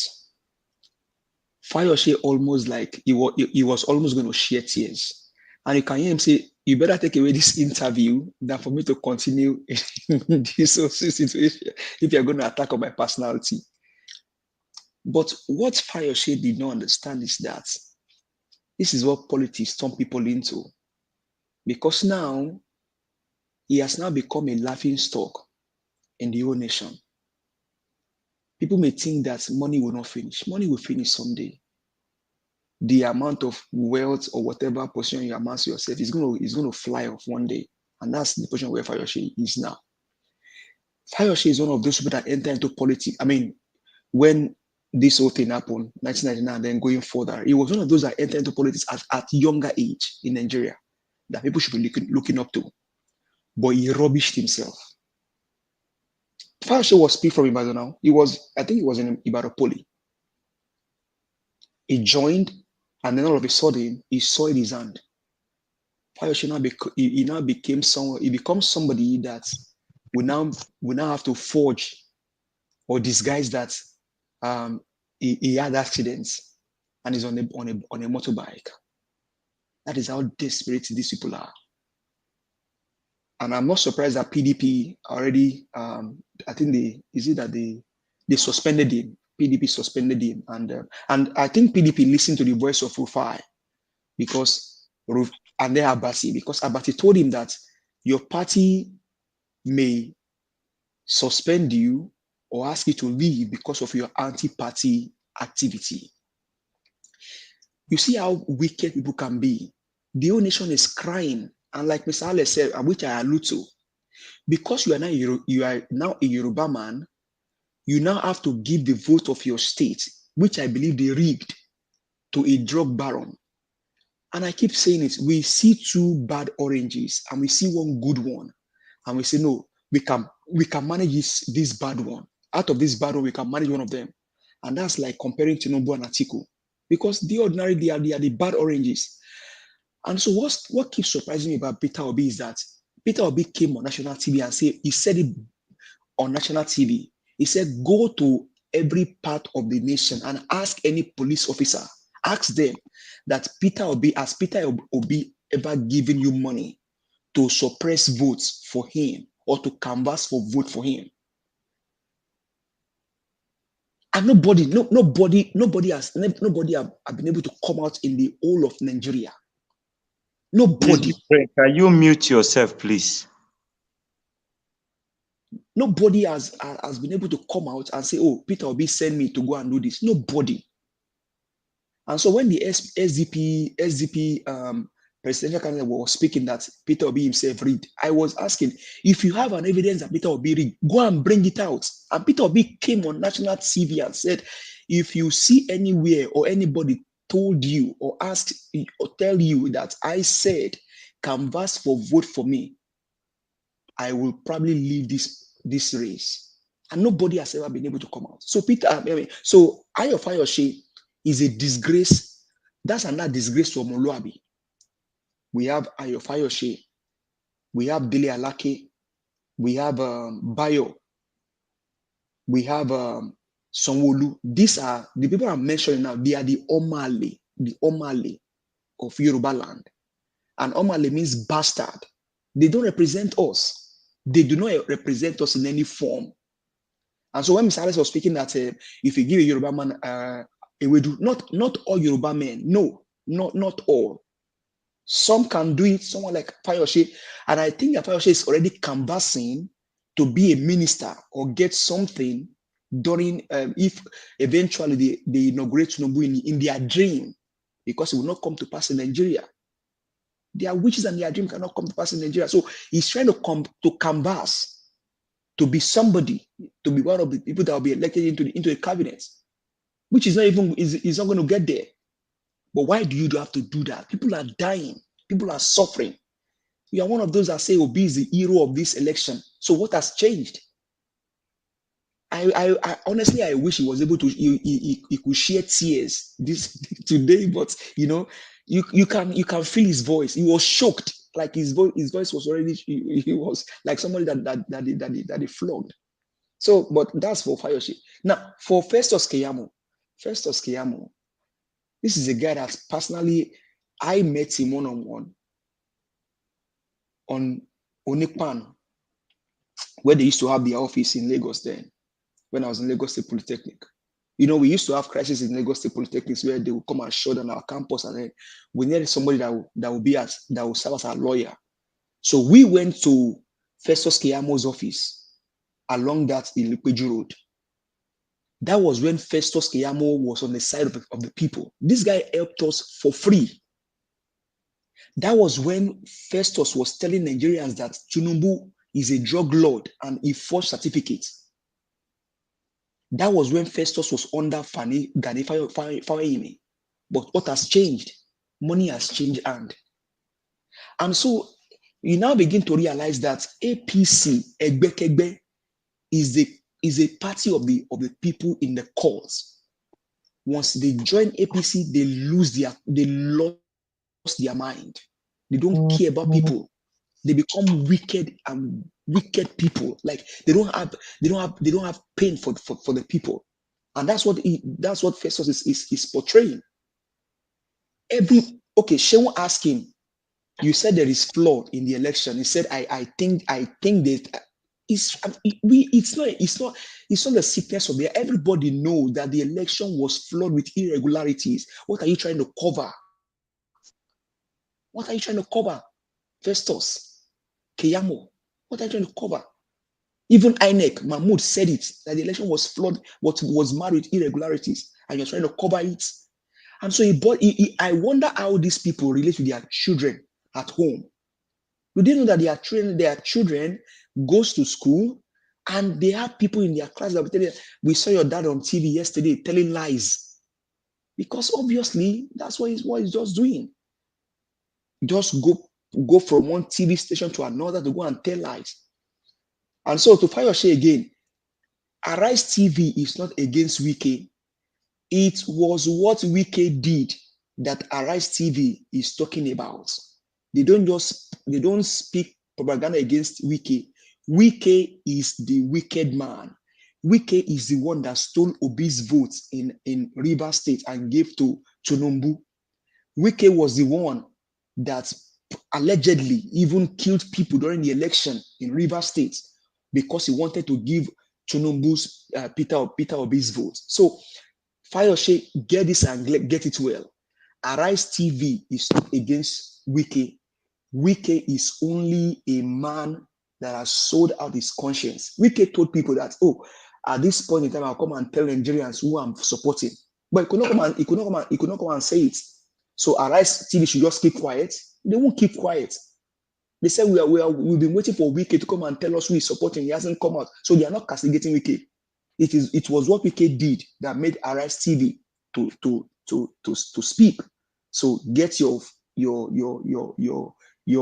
analysis right, Fayose. And so I just we'll keep watching and we'll keep looking at how this whole thing is going to play out. But from what I had tonight on this voice note, I mean, I don't know, but I will leave a comment in the private chat and then you guys can respond. But Mr. Elvis, thank you for all that you do Posterity will not forget you. We are off to a better Nigeria. I mean, we just see what happened to Madam Inena Oti. That tells that we have Nigerians that are watching, and people are watching from all over the world. And it won't be a bad idea if Nigeria Watch, we can just design a certificate and we can just present to that woman. And the governor-elect, Mr. CM or Dr. CM, has also said that we can name one street in Abia State in the name of Nena Oti. Thank you very much. Thank you, my brother. Thank you for your submission. Okay, now time for us to do our 5 minutes now. Everybody have collected a 10 minutes round. So let me start with the CM. CM, please use your 5 minutes now, sir. Talk to us. Okay. This is a closing remark, everybody. Okay, yeah. Yeah, thank you very much, Niger Watch. In my closing remarks, I would like to paint a picture of hope. Yes, Nigeria is really bleeding and suffering this period, but let's not lose hope. The person we are looking up to, Mr. PeterObi, is so hopeful. Ever since he filed his case with the court, I'm becoming hopeful because the allegations are very weighty. More especially when we know that FBI, the great FBI of US, will likely testify. You know what that means. FBI, and then probably the University of Chicago. So if we did not knock off that, if we did not defeat APC and Tinubu based on the irregularities in the election, the character, we say it all. By the way, even if in the whole of the thing, let's say FBI came, gave all the evidence, and then they exposed the drug deal very well. But Nigerian judges, they're able to sell out and they insist that he did not do anything. Tinubu should be sworn in. That's why I pose that question. You will now ask yourself, if somebody after doing a drug, all those things, becomes a president, it then means that there's no business having NDLEA in Nigeria. Because you can't tell me that maybe I'm practicing at the local level. Do you know whether I will become ex-scope and then from there I become your president? Because everything goes by precedent. So there are a lot of the case against Tinubu and the APC and INEC is so heavy they can't escape it. Now let me just put this too. Although I didn't participate in the previous debate, under no circumstances will I advocate, maybe because I didn't join, will I support a military regime. I know why. The military in Nigeria today is not the military we have 1970 and 80s and 90s. The military today is an offshoot of Boko Haram. In 1970s, 80s and 90s, you can never hear that they caught a terrorist, they repented, and they put them in Nigerian army. These are the people that are doing the killing today. So if you allow the military to take over, just know that all the soldiers and all the terrorists around the Islamic State in West Africa, all those Sahel, will just pump him because he's their colleague and you wouldn't know. So we can't advocate military regime. However, if they can do interim government well, that is the worst we could get. But I do not believe it will get to that stage. So I can never contemplate military for whatever reason. Because of the character of Nigerian military now, it's no longer the military we used to know. People that are non-Nigerians are in Nigerian military. We've never had, Nigeria is the only country we've had that you are exchanging bullets with somebody. You call the person as prisoner of war. Tomorrow you tell us that he has repented and is now your citizen holding your passport. It's a lie. That is Islamization by force. So we don't want that. Anyway, the hope is alive. I've never lost hope. PeterObi is holding them at the most vital part of the anatomy. So they can't escape it. It is not for nothing that the Chief Justice of Nigeria traveled to UK on a wheelchair. That is a disguised wheelchair. And like Madam H.O. prayed, may he remain in that wheelchair forever. It is also not a coincidence that Tinubu disappeared. Let them go and do their sinister meeting there. We wait for them. All I know is that the amount of evidence against them we do the magic, and moreover, the eyes of the world will be on Nigeria. Yes, they overturned the what is it called, the Supreme Court. Supreme Court in Kenya overturned the presidential election that favored Odinga, or the man that is there now, instead of Uhuru before. They said because of the corruption, the judges in Kenya felt that the eyes of the world are them, and they are looking for, this is just like a referendum on their character. I wish Nigeria Supreme Court judges in Nigeria will also think that wise, knowing that it is true that they are doing their duty, but the eyes of the world is in them, and this is a point in time that they are expected to rise to the challenge of the time and be on the side of the people. Thank you very much, and good night, everybody. Thank you, sir. Thank you very much for coming around. God bless you. Good night. Thank you. Okay, let me come to the next person here is Alex. Maybe Alex could just sleep. Mr. Alex, you don't sleep. I know. I trust that. You sleep. All right. Okay. Let me move on to. You don't late now. It's about 4 o'clock for Nigeria now. 6 minutes after 4. Exactly. So okay, we did school. We are doing till daybreak. All right. Let me move on to Madam Victoria. Madam Victoria, are you still there with us? Okay, I'm here. Okay, Madam Victoria, talk to us. 5 minutes. Your final submission. Well, so I know the last time I was really castigated, but I'm still going to insist. In any situation or organization, and if you want to go to the war front, or if you want, especially if you're going to the court of law, part of your team have to play what they call the devil's advocates. So when I use words, or when I'm trying to play devil's advocate, it's for a positive outcome. I'm not an antagonist here. So I want that to really sink in very well. Okay. So, and also I just was playing back because I had to stop my TV, and I played back, and I could not even finish my thought. I was just interjected back and front, and I did not even finish my thought. And that was exactly what happened too. When I used the word coincidental or coincidence, that was, everybody took that up, and I didn't even finish the thought. Anyway, I wish all of us the best of luck, and I want our mandates back. I think that is the word and what this platform is all about. Say we want the mandate back, but we are not really critically analyzing things. That's fine. If that is how you want to play it and run it, that is okay. But I'm just saying that, like Fayose said, he said, and he told Fayose, I think, yeah, I'm right. He told Hussaini, he said, do you think the person is going to sit down and fold his hands and let the stuff be taken away from him? No, he's not. And we all should understand that. That is, he spoke volume. Sometimes you have to read the fine print. It's not by emotions. We have to get past all our emotions and strategize on how to do this thing. We need the mandates back. We all want Obi. I want Obi, and I'm for Obi. So I am, whatever, going forward, whatever thing I say, I am not talking in favor of Tinubu. I am only, or Tifnumbu, I call him Tifnumbu, I am only trying to play the devil's advocate, so we just all don't focus on one direction. What if they come through this angle?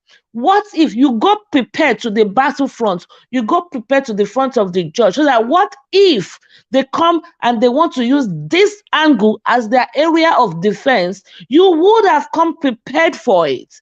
So we have to be able to spread your antenna or time tack or whatever they call it wide and far.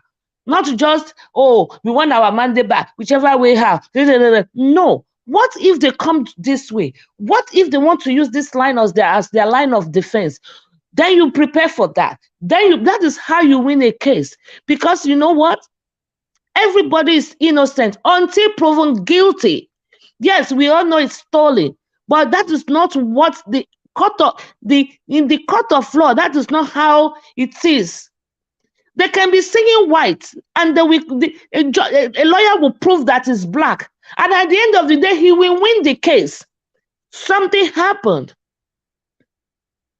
So that is what I'm trying to say here. We need not to let down our guards. We need not to be distracted by all this brouhaha from Keyamo, from Fayose, because more of them are going to come out just for us to take our eyes off the people that are in London.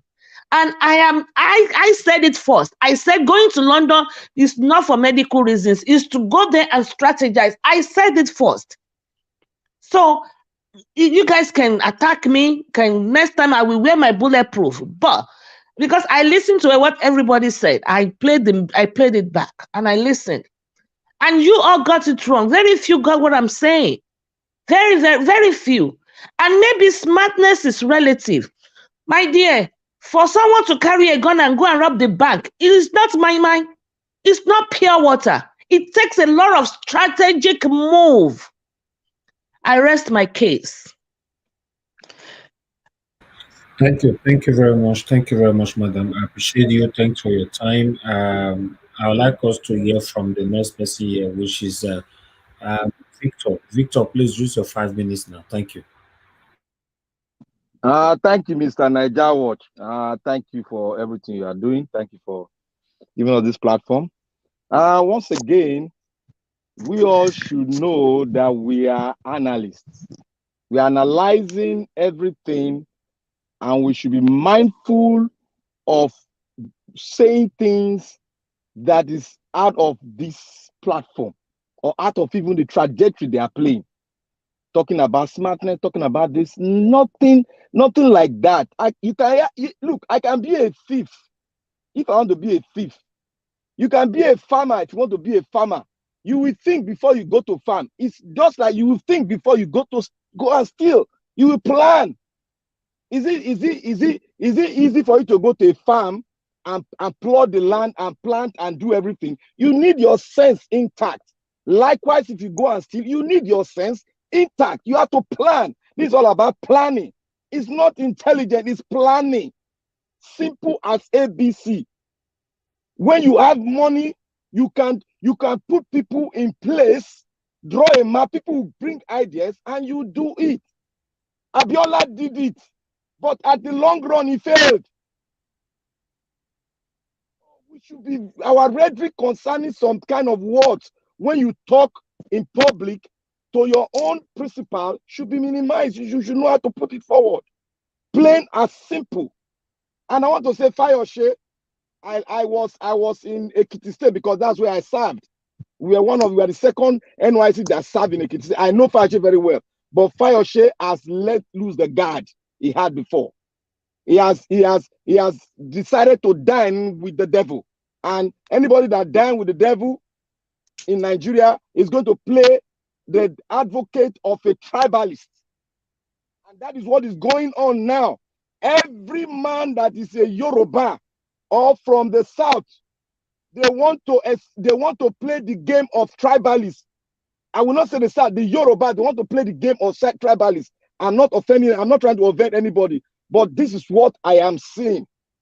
Because we know what Fayose stands for. We know what this man stands for. We know what that man stands for. If you are going for your pocket, it is for your pocket. But when you play the role of saying, and this man, I will vote for the APC governor in Lagos, when the other man that is contesting is a Yoruba man, you want to vote for APC because it is what we call Awon-Tiwa-Tiwani. It's like a court. They've entered it, they cannot come out.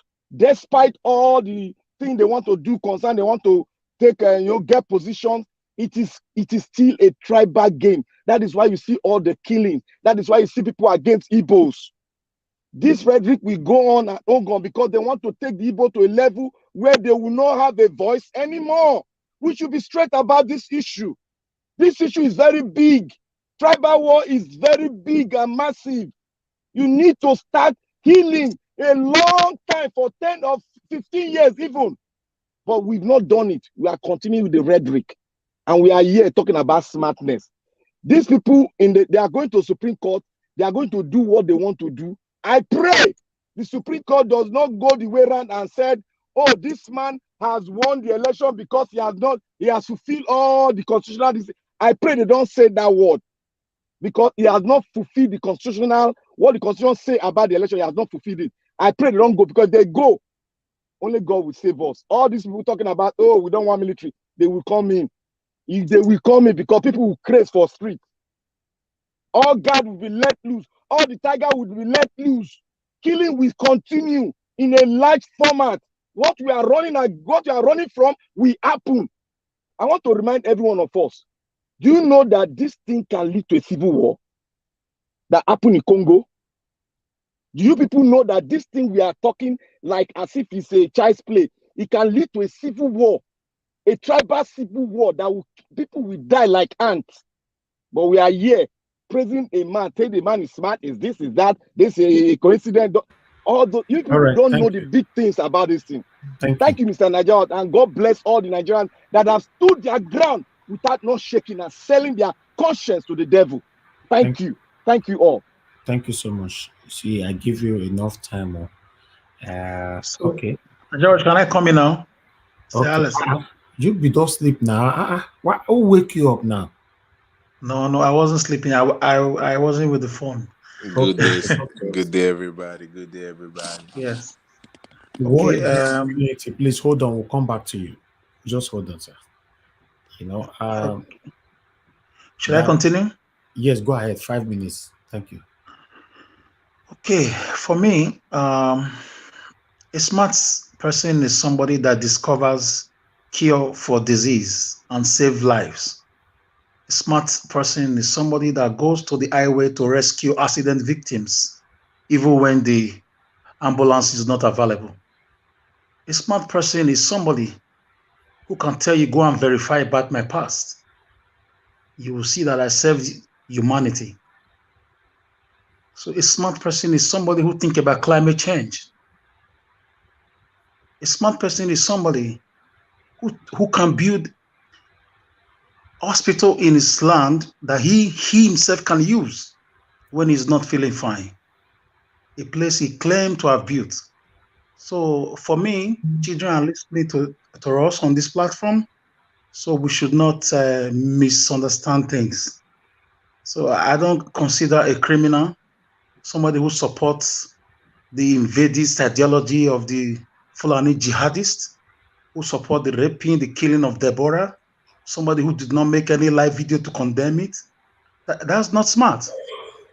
So for me, as far as I'm concerned, if Tinubu stays alive in the next 10 years, he will still go to jail in Nigeria, because he's just a criminal who is in a lawless society. I don't call that smartness. So if you think this man is smart, will you allow your son or your daughter who is 5 years old to grow up tomorrow to come and be like him with drug cases pending?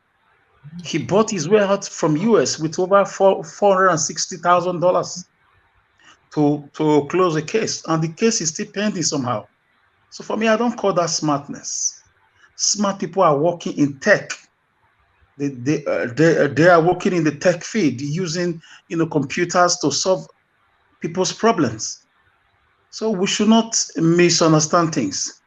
So if you are criminally smart because you've not been caught, it's because you are living in a land where poverty have been weaponized. People just look at people who stole money who have not been caught as smart people, because there is no justice system, there is no opportunity. Their children are abroad, they weaponize poverty and everything. That's not smartness, that's wickedness, that's barbaricness, that's evil.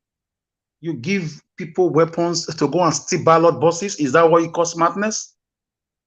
To cut people's body open, to keep people at polling units, is that what you call smartness? To maim people, to practice ethnic bigotry, is that what you call smartness? Right now you are in London, you don't even have one single world-class hospital in any village in Nigeria. No one. Is that what you call smartness? Kabutu rejectamenta. So with that, I will drop it there, Mr. Najawa. Let me save your time today. Thank you.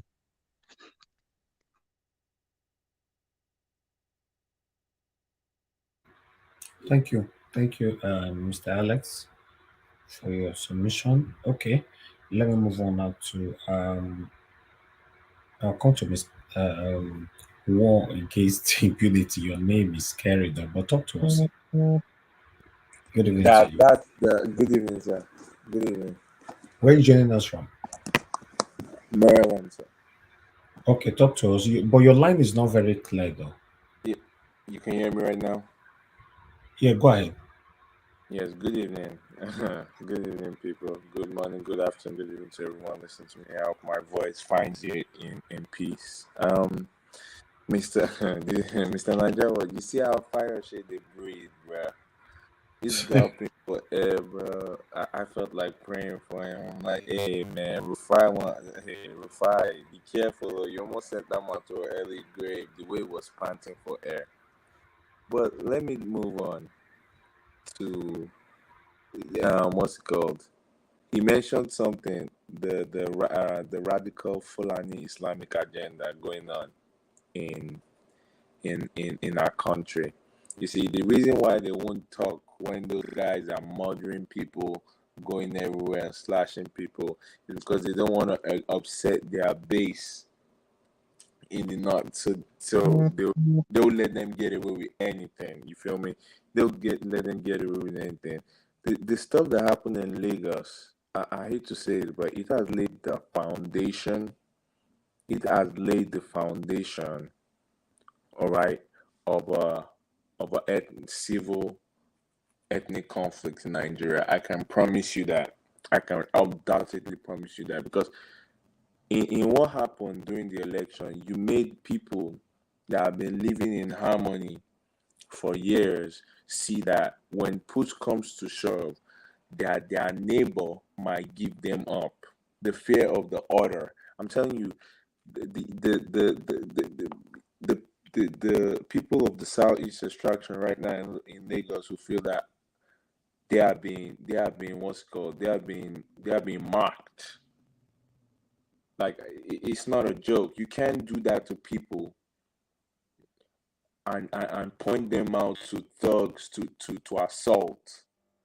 And after all that segregation, after all that vile you exposed, you want them to quote unquote move on like nothing happened. No. That's not the way people move on. People move on when justice has been served, and most importantly, people move on when justice has been seen. So there is no justice for what happened to them. You beat them, you slashed them. People died. This is Nigeria Watch. Fellow citizens died, and they want us to move on. Mr. Nigeria Watch. And they are calling for togetherness, peace. They're calling for peace of a graveyard. That's the kind of peace they want, and they are calling for the peace of a graveyard. Fuck. I'm sorry. No. All that. Screw all that. Yeah, screw all that kind of peace. That's not the kind of peace we want. We want peace of justice, where people are. We have seen, like, this is the only country, Mr. Nigeria Watch. They'll pick up a fellow citizen, a young man, truly. They'll pick him up, a kidnap, extrajudicial. They'll pick him up for expressing his fundamental human right of expression. But the Fulani headsmen, this radical Fulani Islamic terrorists, after they've done murdering and butchering, they put them and package them as reformed, and they'll put them back into society and spend money on them, money that we don't have. This is the country where those murderers are given second chances and rehabilitation, and the Soludom can pick up a citizen for nothing. Is this even a? I ask myself sometimes, am I even a citizen? Like, people that are back home really should be. I mean, I'm a citizen, but Like, people should be asking themselves back home, like, am I really a citizen? What are my rights of being even a Nigerian? Like, what does that even entitle me to? Because it doesn't, it just makes a mark of death at this point. No hope, nothing. It's a criminal enterprise playing fast and loose with the lives and the destinies of millions. 77 trillion in debt, money that we don't have, that somebody's gonna pay with, that they're gonna saddle to our children's children. Mr. Niger Watch. What is our right of citizenship? Thank you. Please round up in 1 minute. Thank you. I'm done, Mr. Niger Watch. It's just sad. It's really sad, my brother. I can't even feel your pain. I believe we share the same pains. You know, it is well. You know, fingers crossed. I don't really know. A lot of Nigerians are frustrated with what is happening in Nigeria. So let's just continue to do our part. Fingers crossed, somehow, someday, yeah, we'll have a better country. Let me hear from Busy Brains. Busy Brains, please use your 5 minutes. Okay. So the speaker spoke very well. I want to go back to Festus Keyamo. You know, Festus Keyamo went on that media round with an agenda. The agenda is to stoke up sentiments. And what he was stoking was sentiments to those elites to try and rile the people, the so-called elites and the so-called institutions that they think that they can control to do their bidding. This is the unraveling of their agenda. He is the talking point who has gone out to try and gather the momentum. He's starting it. Then we will see the next people that will come out. Other people will come out and follow his same narrative about PeterObi and Dirty Baba Ahmed trying to cause an insurrection, that their actions are treasonable. So this is where they're trying to get them arrested and locked up. You know, we've had it was said that they're trying to arrest him, Mr. PeterObi. Now this is them now trying to create that background, trying to create that they're acting a script. They are just acting a script right now. And you can see that they were really, really rattled. And he came out, all guns blazing, shaking. You can see fear. When he was talking about PDP, you could see that he had no emotion to expend towards PDP in that same interview, then quickly went back to the Obi and obedient. And in that same interview, he was trying to send message to quieten us. He called us Agbero on online Agberos. The bass, God, I'm sorry. No Agbero is more Agbero than an Agbero in a wig and a hat. He is the most Agbero because he knows the right thing and he chooses not to. His own punishment will even be worse than his so-called paid master. What he is doing is try to shut us up. Now, they are using the Secret Service to quieten people up. That chap, I think that, is it Enugu or where that they picked up? He must have rattled them. Only God knows the kind of information that has come out from there. We don't really know what is really happening with other obedients that are out there. Or should I say justice, people that are just truth seekers. A lot of truth seekers out there will also be tapping the keyboard, doing the needful, exposing all these people.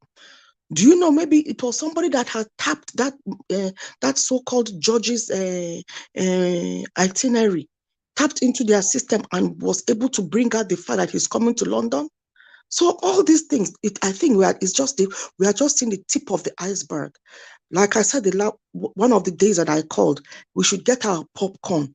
A lot will be unraveled. There is so much going on right now. Honestly, we are in a war. We are in in information war. We are in a spiritual war. The only thing that we don't see, the war is now different. We are really in a war. If people don't feel it, then they are sleeping. Everybody needs to wake up and arm themselves. I'm not saying with arms, arm themselves with courage. This is time. I'm talking now. I'm saying, let us go out. I, for one, I've gotten about 3 of us who have confirmed we are going to go out and do our own bit, but we are still trying to get more people to join us. Let us start from somewhere. Let our voice amplify. To be honest with you, the pressure is on.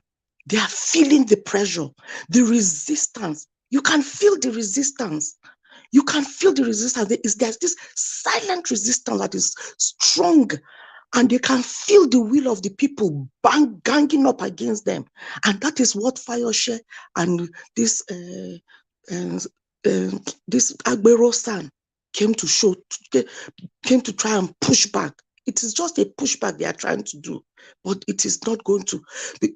Look at how they were threatening people. In both interviews, they sent subtle messages of threat to those of us, the Twitter, the online Agberos. And then Fayose now threatened Rufai. He threatened him online. We know where you are. We are watching you. What does that mean? What does that mean? You see, his cage was rattled and he was just talking without thinking. That is not smart. These are all the talking people for Jagaband. These are all the fools that come out and talk. Is that if are they not supposed to be behaving like their mentor? So let us. What I think is this topic that came out today is not by accident. I think we need to be very, very careful with how we use our words. Thank you. Because we end up glorifying certain things to make it look good. And it is words that make things acceptable. And people become seduced into carrying on. I rest my case, though I'm not tired. Thank you. If you're not tired, me, I'm tired. That's clear. Thank you, Mr. All right. Let me hear from the next person here, which is okay. Let me move on now to Breadman. It's Breadman. No, Breadman. Hold on. I'm Moses. Please use your Yes. 5 minutes, doctors. All right. Thank you very much for the time long spent. Wow. What a wonderful night. Not be smart, you know. So I just want to make this as an alert message for us not to ignore what that speaker, because I want to call myself that noisy speaker make in his in his conversation with Sheung, that fraudsters. He said something concerning those people protesting, peaceful protests in Abuja. We should not do away with that. I just watched silently and then discovered that there are many people that have not talked to us that extent. That man is evil, is demonic.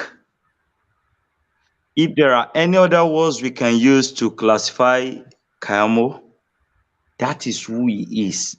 The devil incarnate himself. He can and possibly lead people that are not in authority, claiming to be in authority, to go and disturb these guys. And I'm saying it to all obedient out there, be strong. Don't just go in with anybody that comes and said you should move. No. You're not carrying weapon. You're not doing anything. It is constitutional. You have the right. It's expression. So what am I trying to say here? Keyamo, wherever you are, I know you are listening to me. You cannot threaten the life of anybody. You don't have that right. You don't have that right. He's trying to to threaten people on a national TV. But the attention of people might not draw to it that is a threat. Is a threat. And to say this again and again, they are receiving hot heat right now, so they are uncomfortable. They are looking for means on how to weaken the obedient. Every obedient understand that we are winning already. So the Bible said there is no peace for the wicked. He that watcheth over Israel never sleep nor slumber. So God is continuously watching over us. And then I want to say kudos to you, Mr. Naija Watch. It has been a long day. More grace to you, sir. Thank you. I appreciate you, my brother. Moses. God bless you. All right. Amen. Okay, let me go to Tony Africa. Can you give me your final submission, sir? Wait, make I ask one question. Sorry. Amen, Moses. Moses, amen. Yes, sir. If I say I'm strong, does it ring a bell? Sir? I'm strong. Does it ring the bell? Ring the bell. Very strong. I believe in that. I'm strong. Okay, correct. Okay. Okay, let's move on. Okay, Tony Africa, are you there? Yes, fair play, man. I better maybe go sleep. Good night, sir. Thank you very much for your job, sir. More grace to your elbows. Thank you. God bless you. I will come tomorrow. All right. Thank you, sir. God bless you. Yes. Okay. All right. Let me pressure Tiwa. Pressure Tiwa. We're good. Pressure Tiwa. Give us our mandate. Are you still there with me? You don't sleep. You don't sleep. You don't sleep. Yeah, I know doing it by the time now. You're gonna say don't sleep. All right. Okay. Let me go to Gingerbread Man. Gingerbread Man, just 5 minutes. Talk to me. I come late today, but thank you, Naija Watch. You see, I'm not listening to this Keyamo's interview. After this program, I'm going to go and listen to it. But the truth of the matter is that we are winning this battle. I want to focus on a few areas. You see, look at what happened in Abia State. When I look at what the events that have taken place in the past few weeks in hindsight, right? I say maybe is it that we Nigerians, we the obedient, did we make a mistake? Well, I don't want to call it a mistake because we so believed in INEC. But you see, the only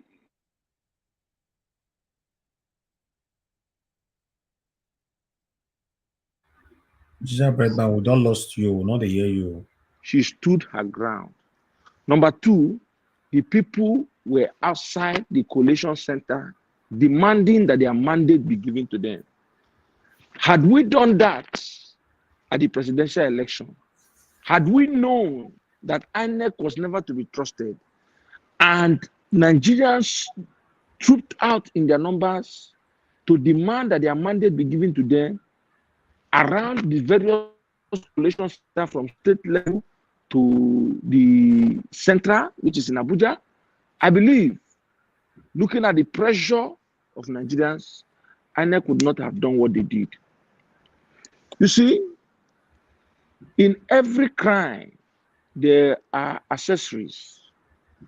And I want to, suggest that Nigerians have to start going after these accessories. You see someone like Festus Keyamo, you see someone like Fayose, these are accessories. And by the time we start hitting them in the language that they understand, then they will know that the game is on. So the CJN entered the plane disguised as a handicapped man and entered United Kingdom to go and meet with Tinubu to strategize how let me use the word that the media reported, to discuss the challenges that may come up as a result of the pending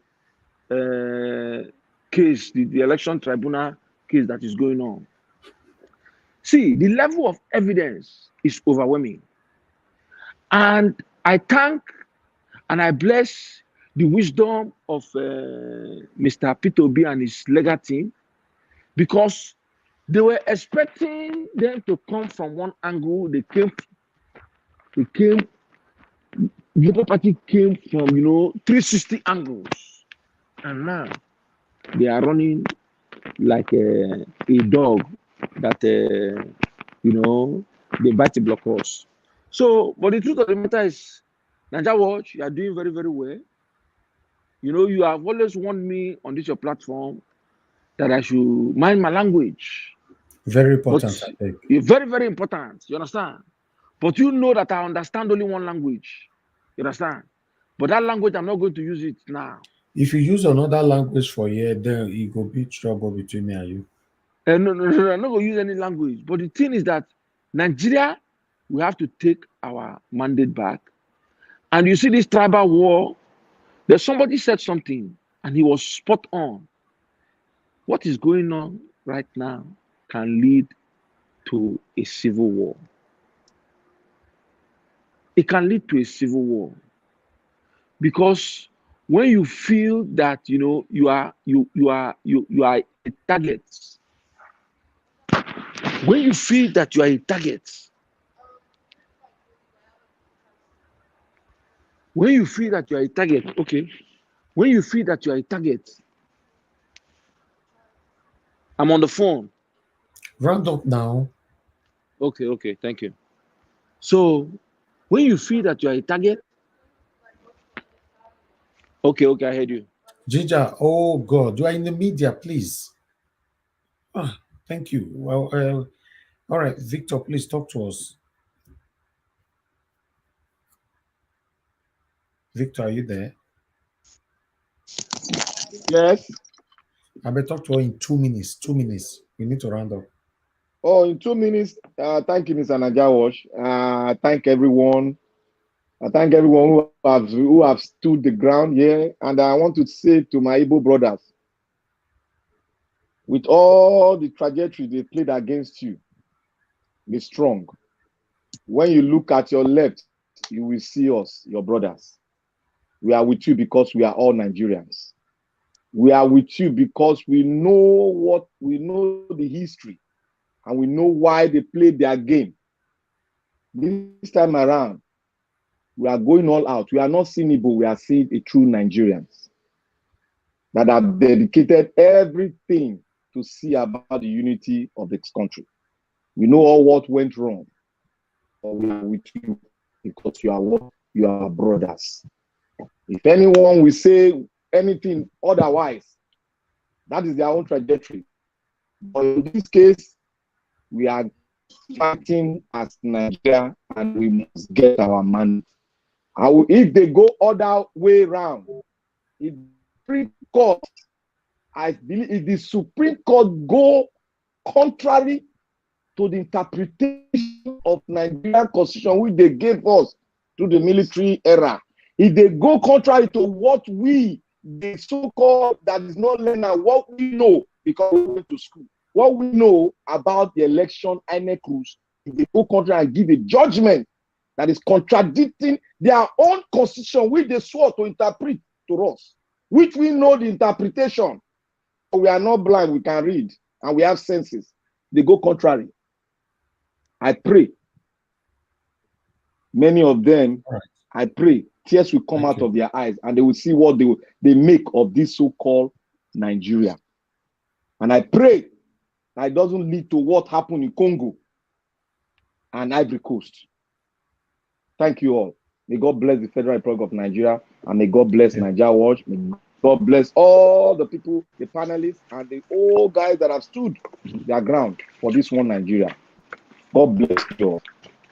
Yeah. God bless you. Naija Watch, I'm sorry for the rude interruption. There was somebody that was harassing me. All right, it's okay. 1 minute, round up 1 minute. Yeah. So just to round up, I want to conclude by saying that this pending court case, Nigerians, we must take it, I want to recommend that On the day of the hearings, let Nigerians, the obedience. I like to use Nigerians instead of obedience. Let it not be as if we are sectionalizing. Let Nigerians take part in their masses, okay, and surround the court premises. That will put pressure on the judges to make sure that they, deliver justice, because it speaks a lot of volume. Also, if there's a way we can advocate that this trial should be like that of the George Floyd trial, let it be open. Let they allow cameras so that we see the judges, that we deny the obvious evidences, that surround this election. And I believe by approaching this in that way, even the CJ and let him enter stretcher and go to Jerusalem to meet Tinubu, justice will prevail. Thank you. Good night and God bless.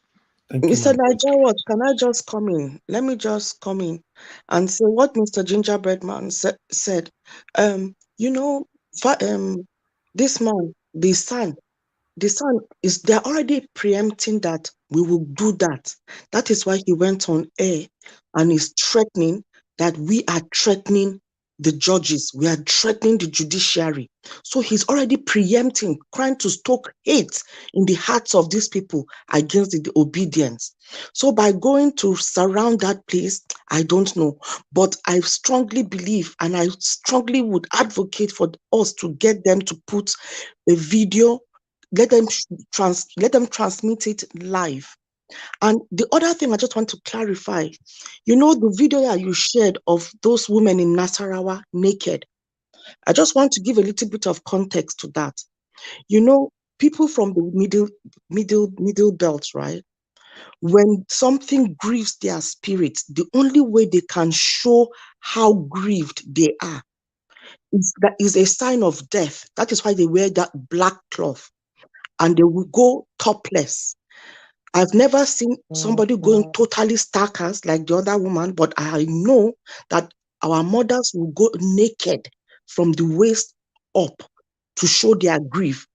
And a governor has run away from that when they came out like that, I think in the 90s. That was when it happened in Plateau State. And I think that is a very strong message, what they did. What that woman stood and was doing, starkers, naked, she was cursing. She was cursing the mandate, that if that mandate, she was cursing the thief, that if the thief and all those people involved, if actually they are stealing what is rightfully hers, she was cursing them. Yeah.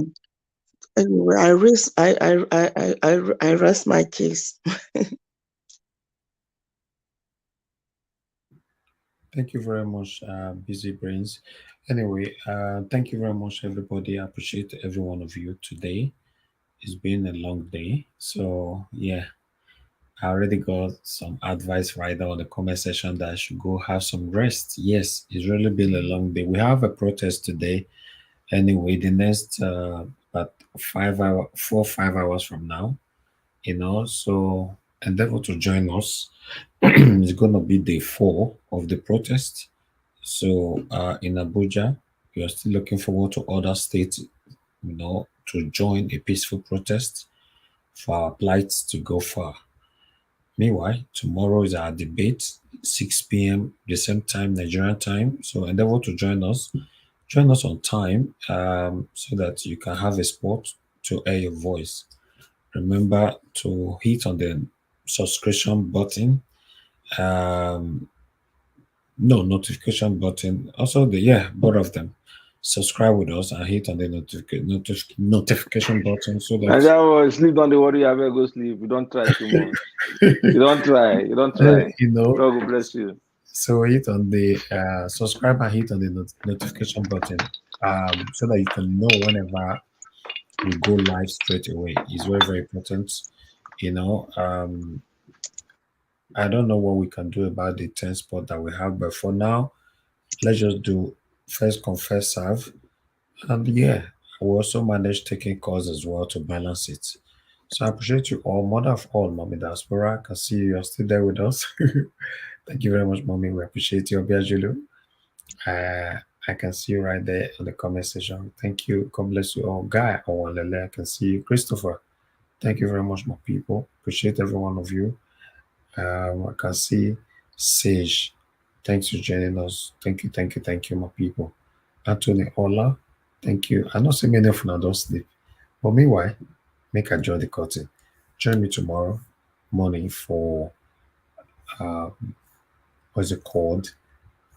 A protest in Abuja. And tomorrow evening, 6 p.m. for our debate. Good night and bye for now, my people. You are the pillar that holds my life.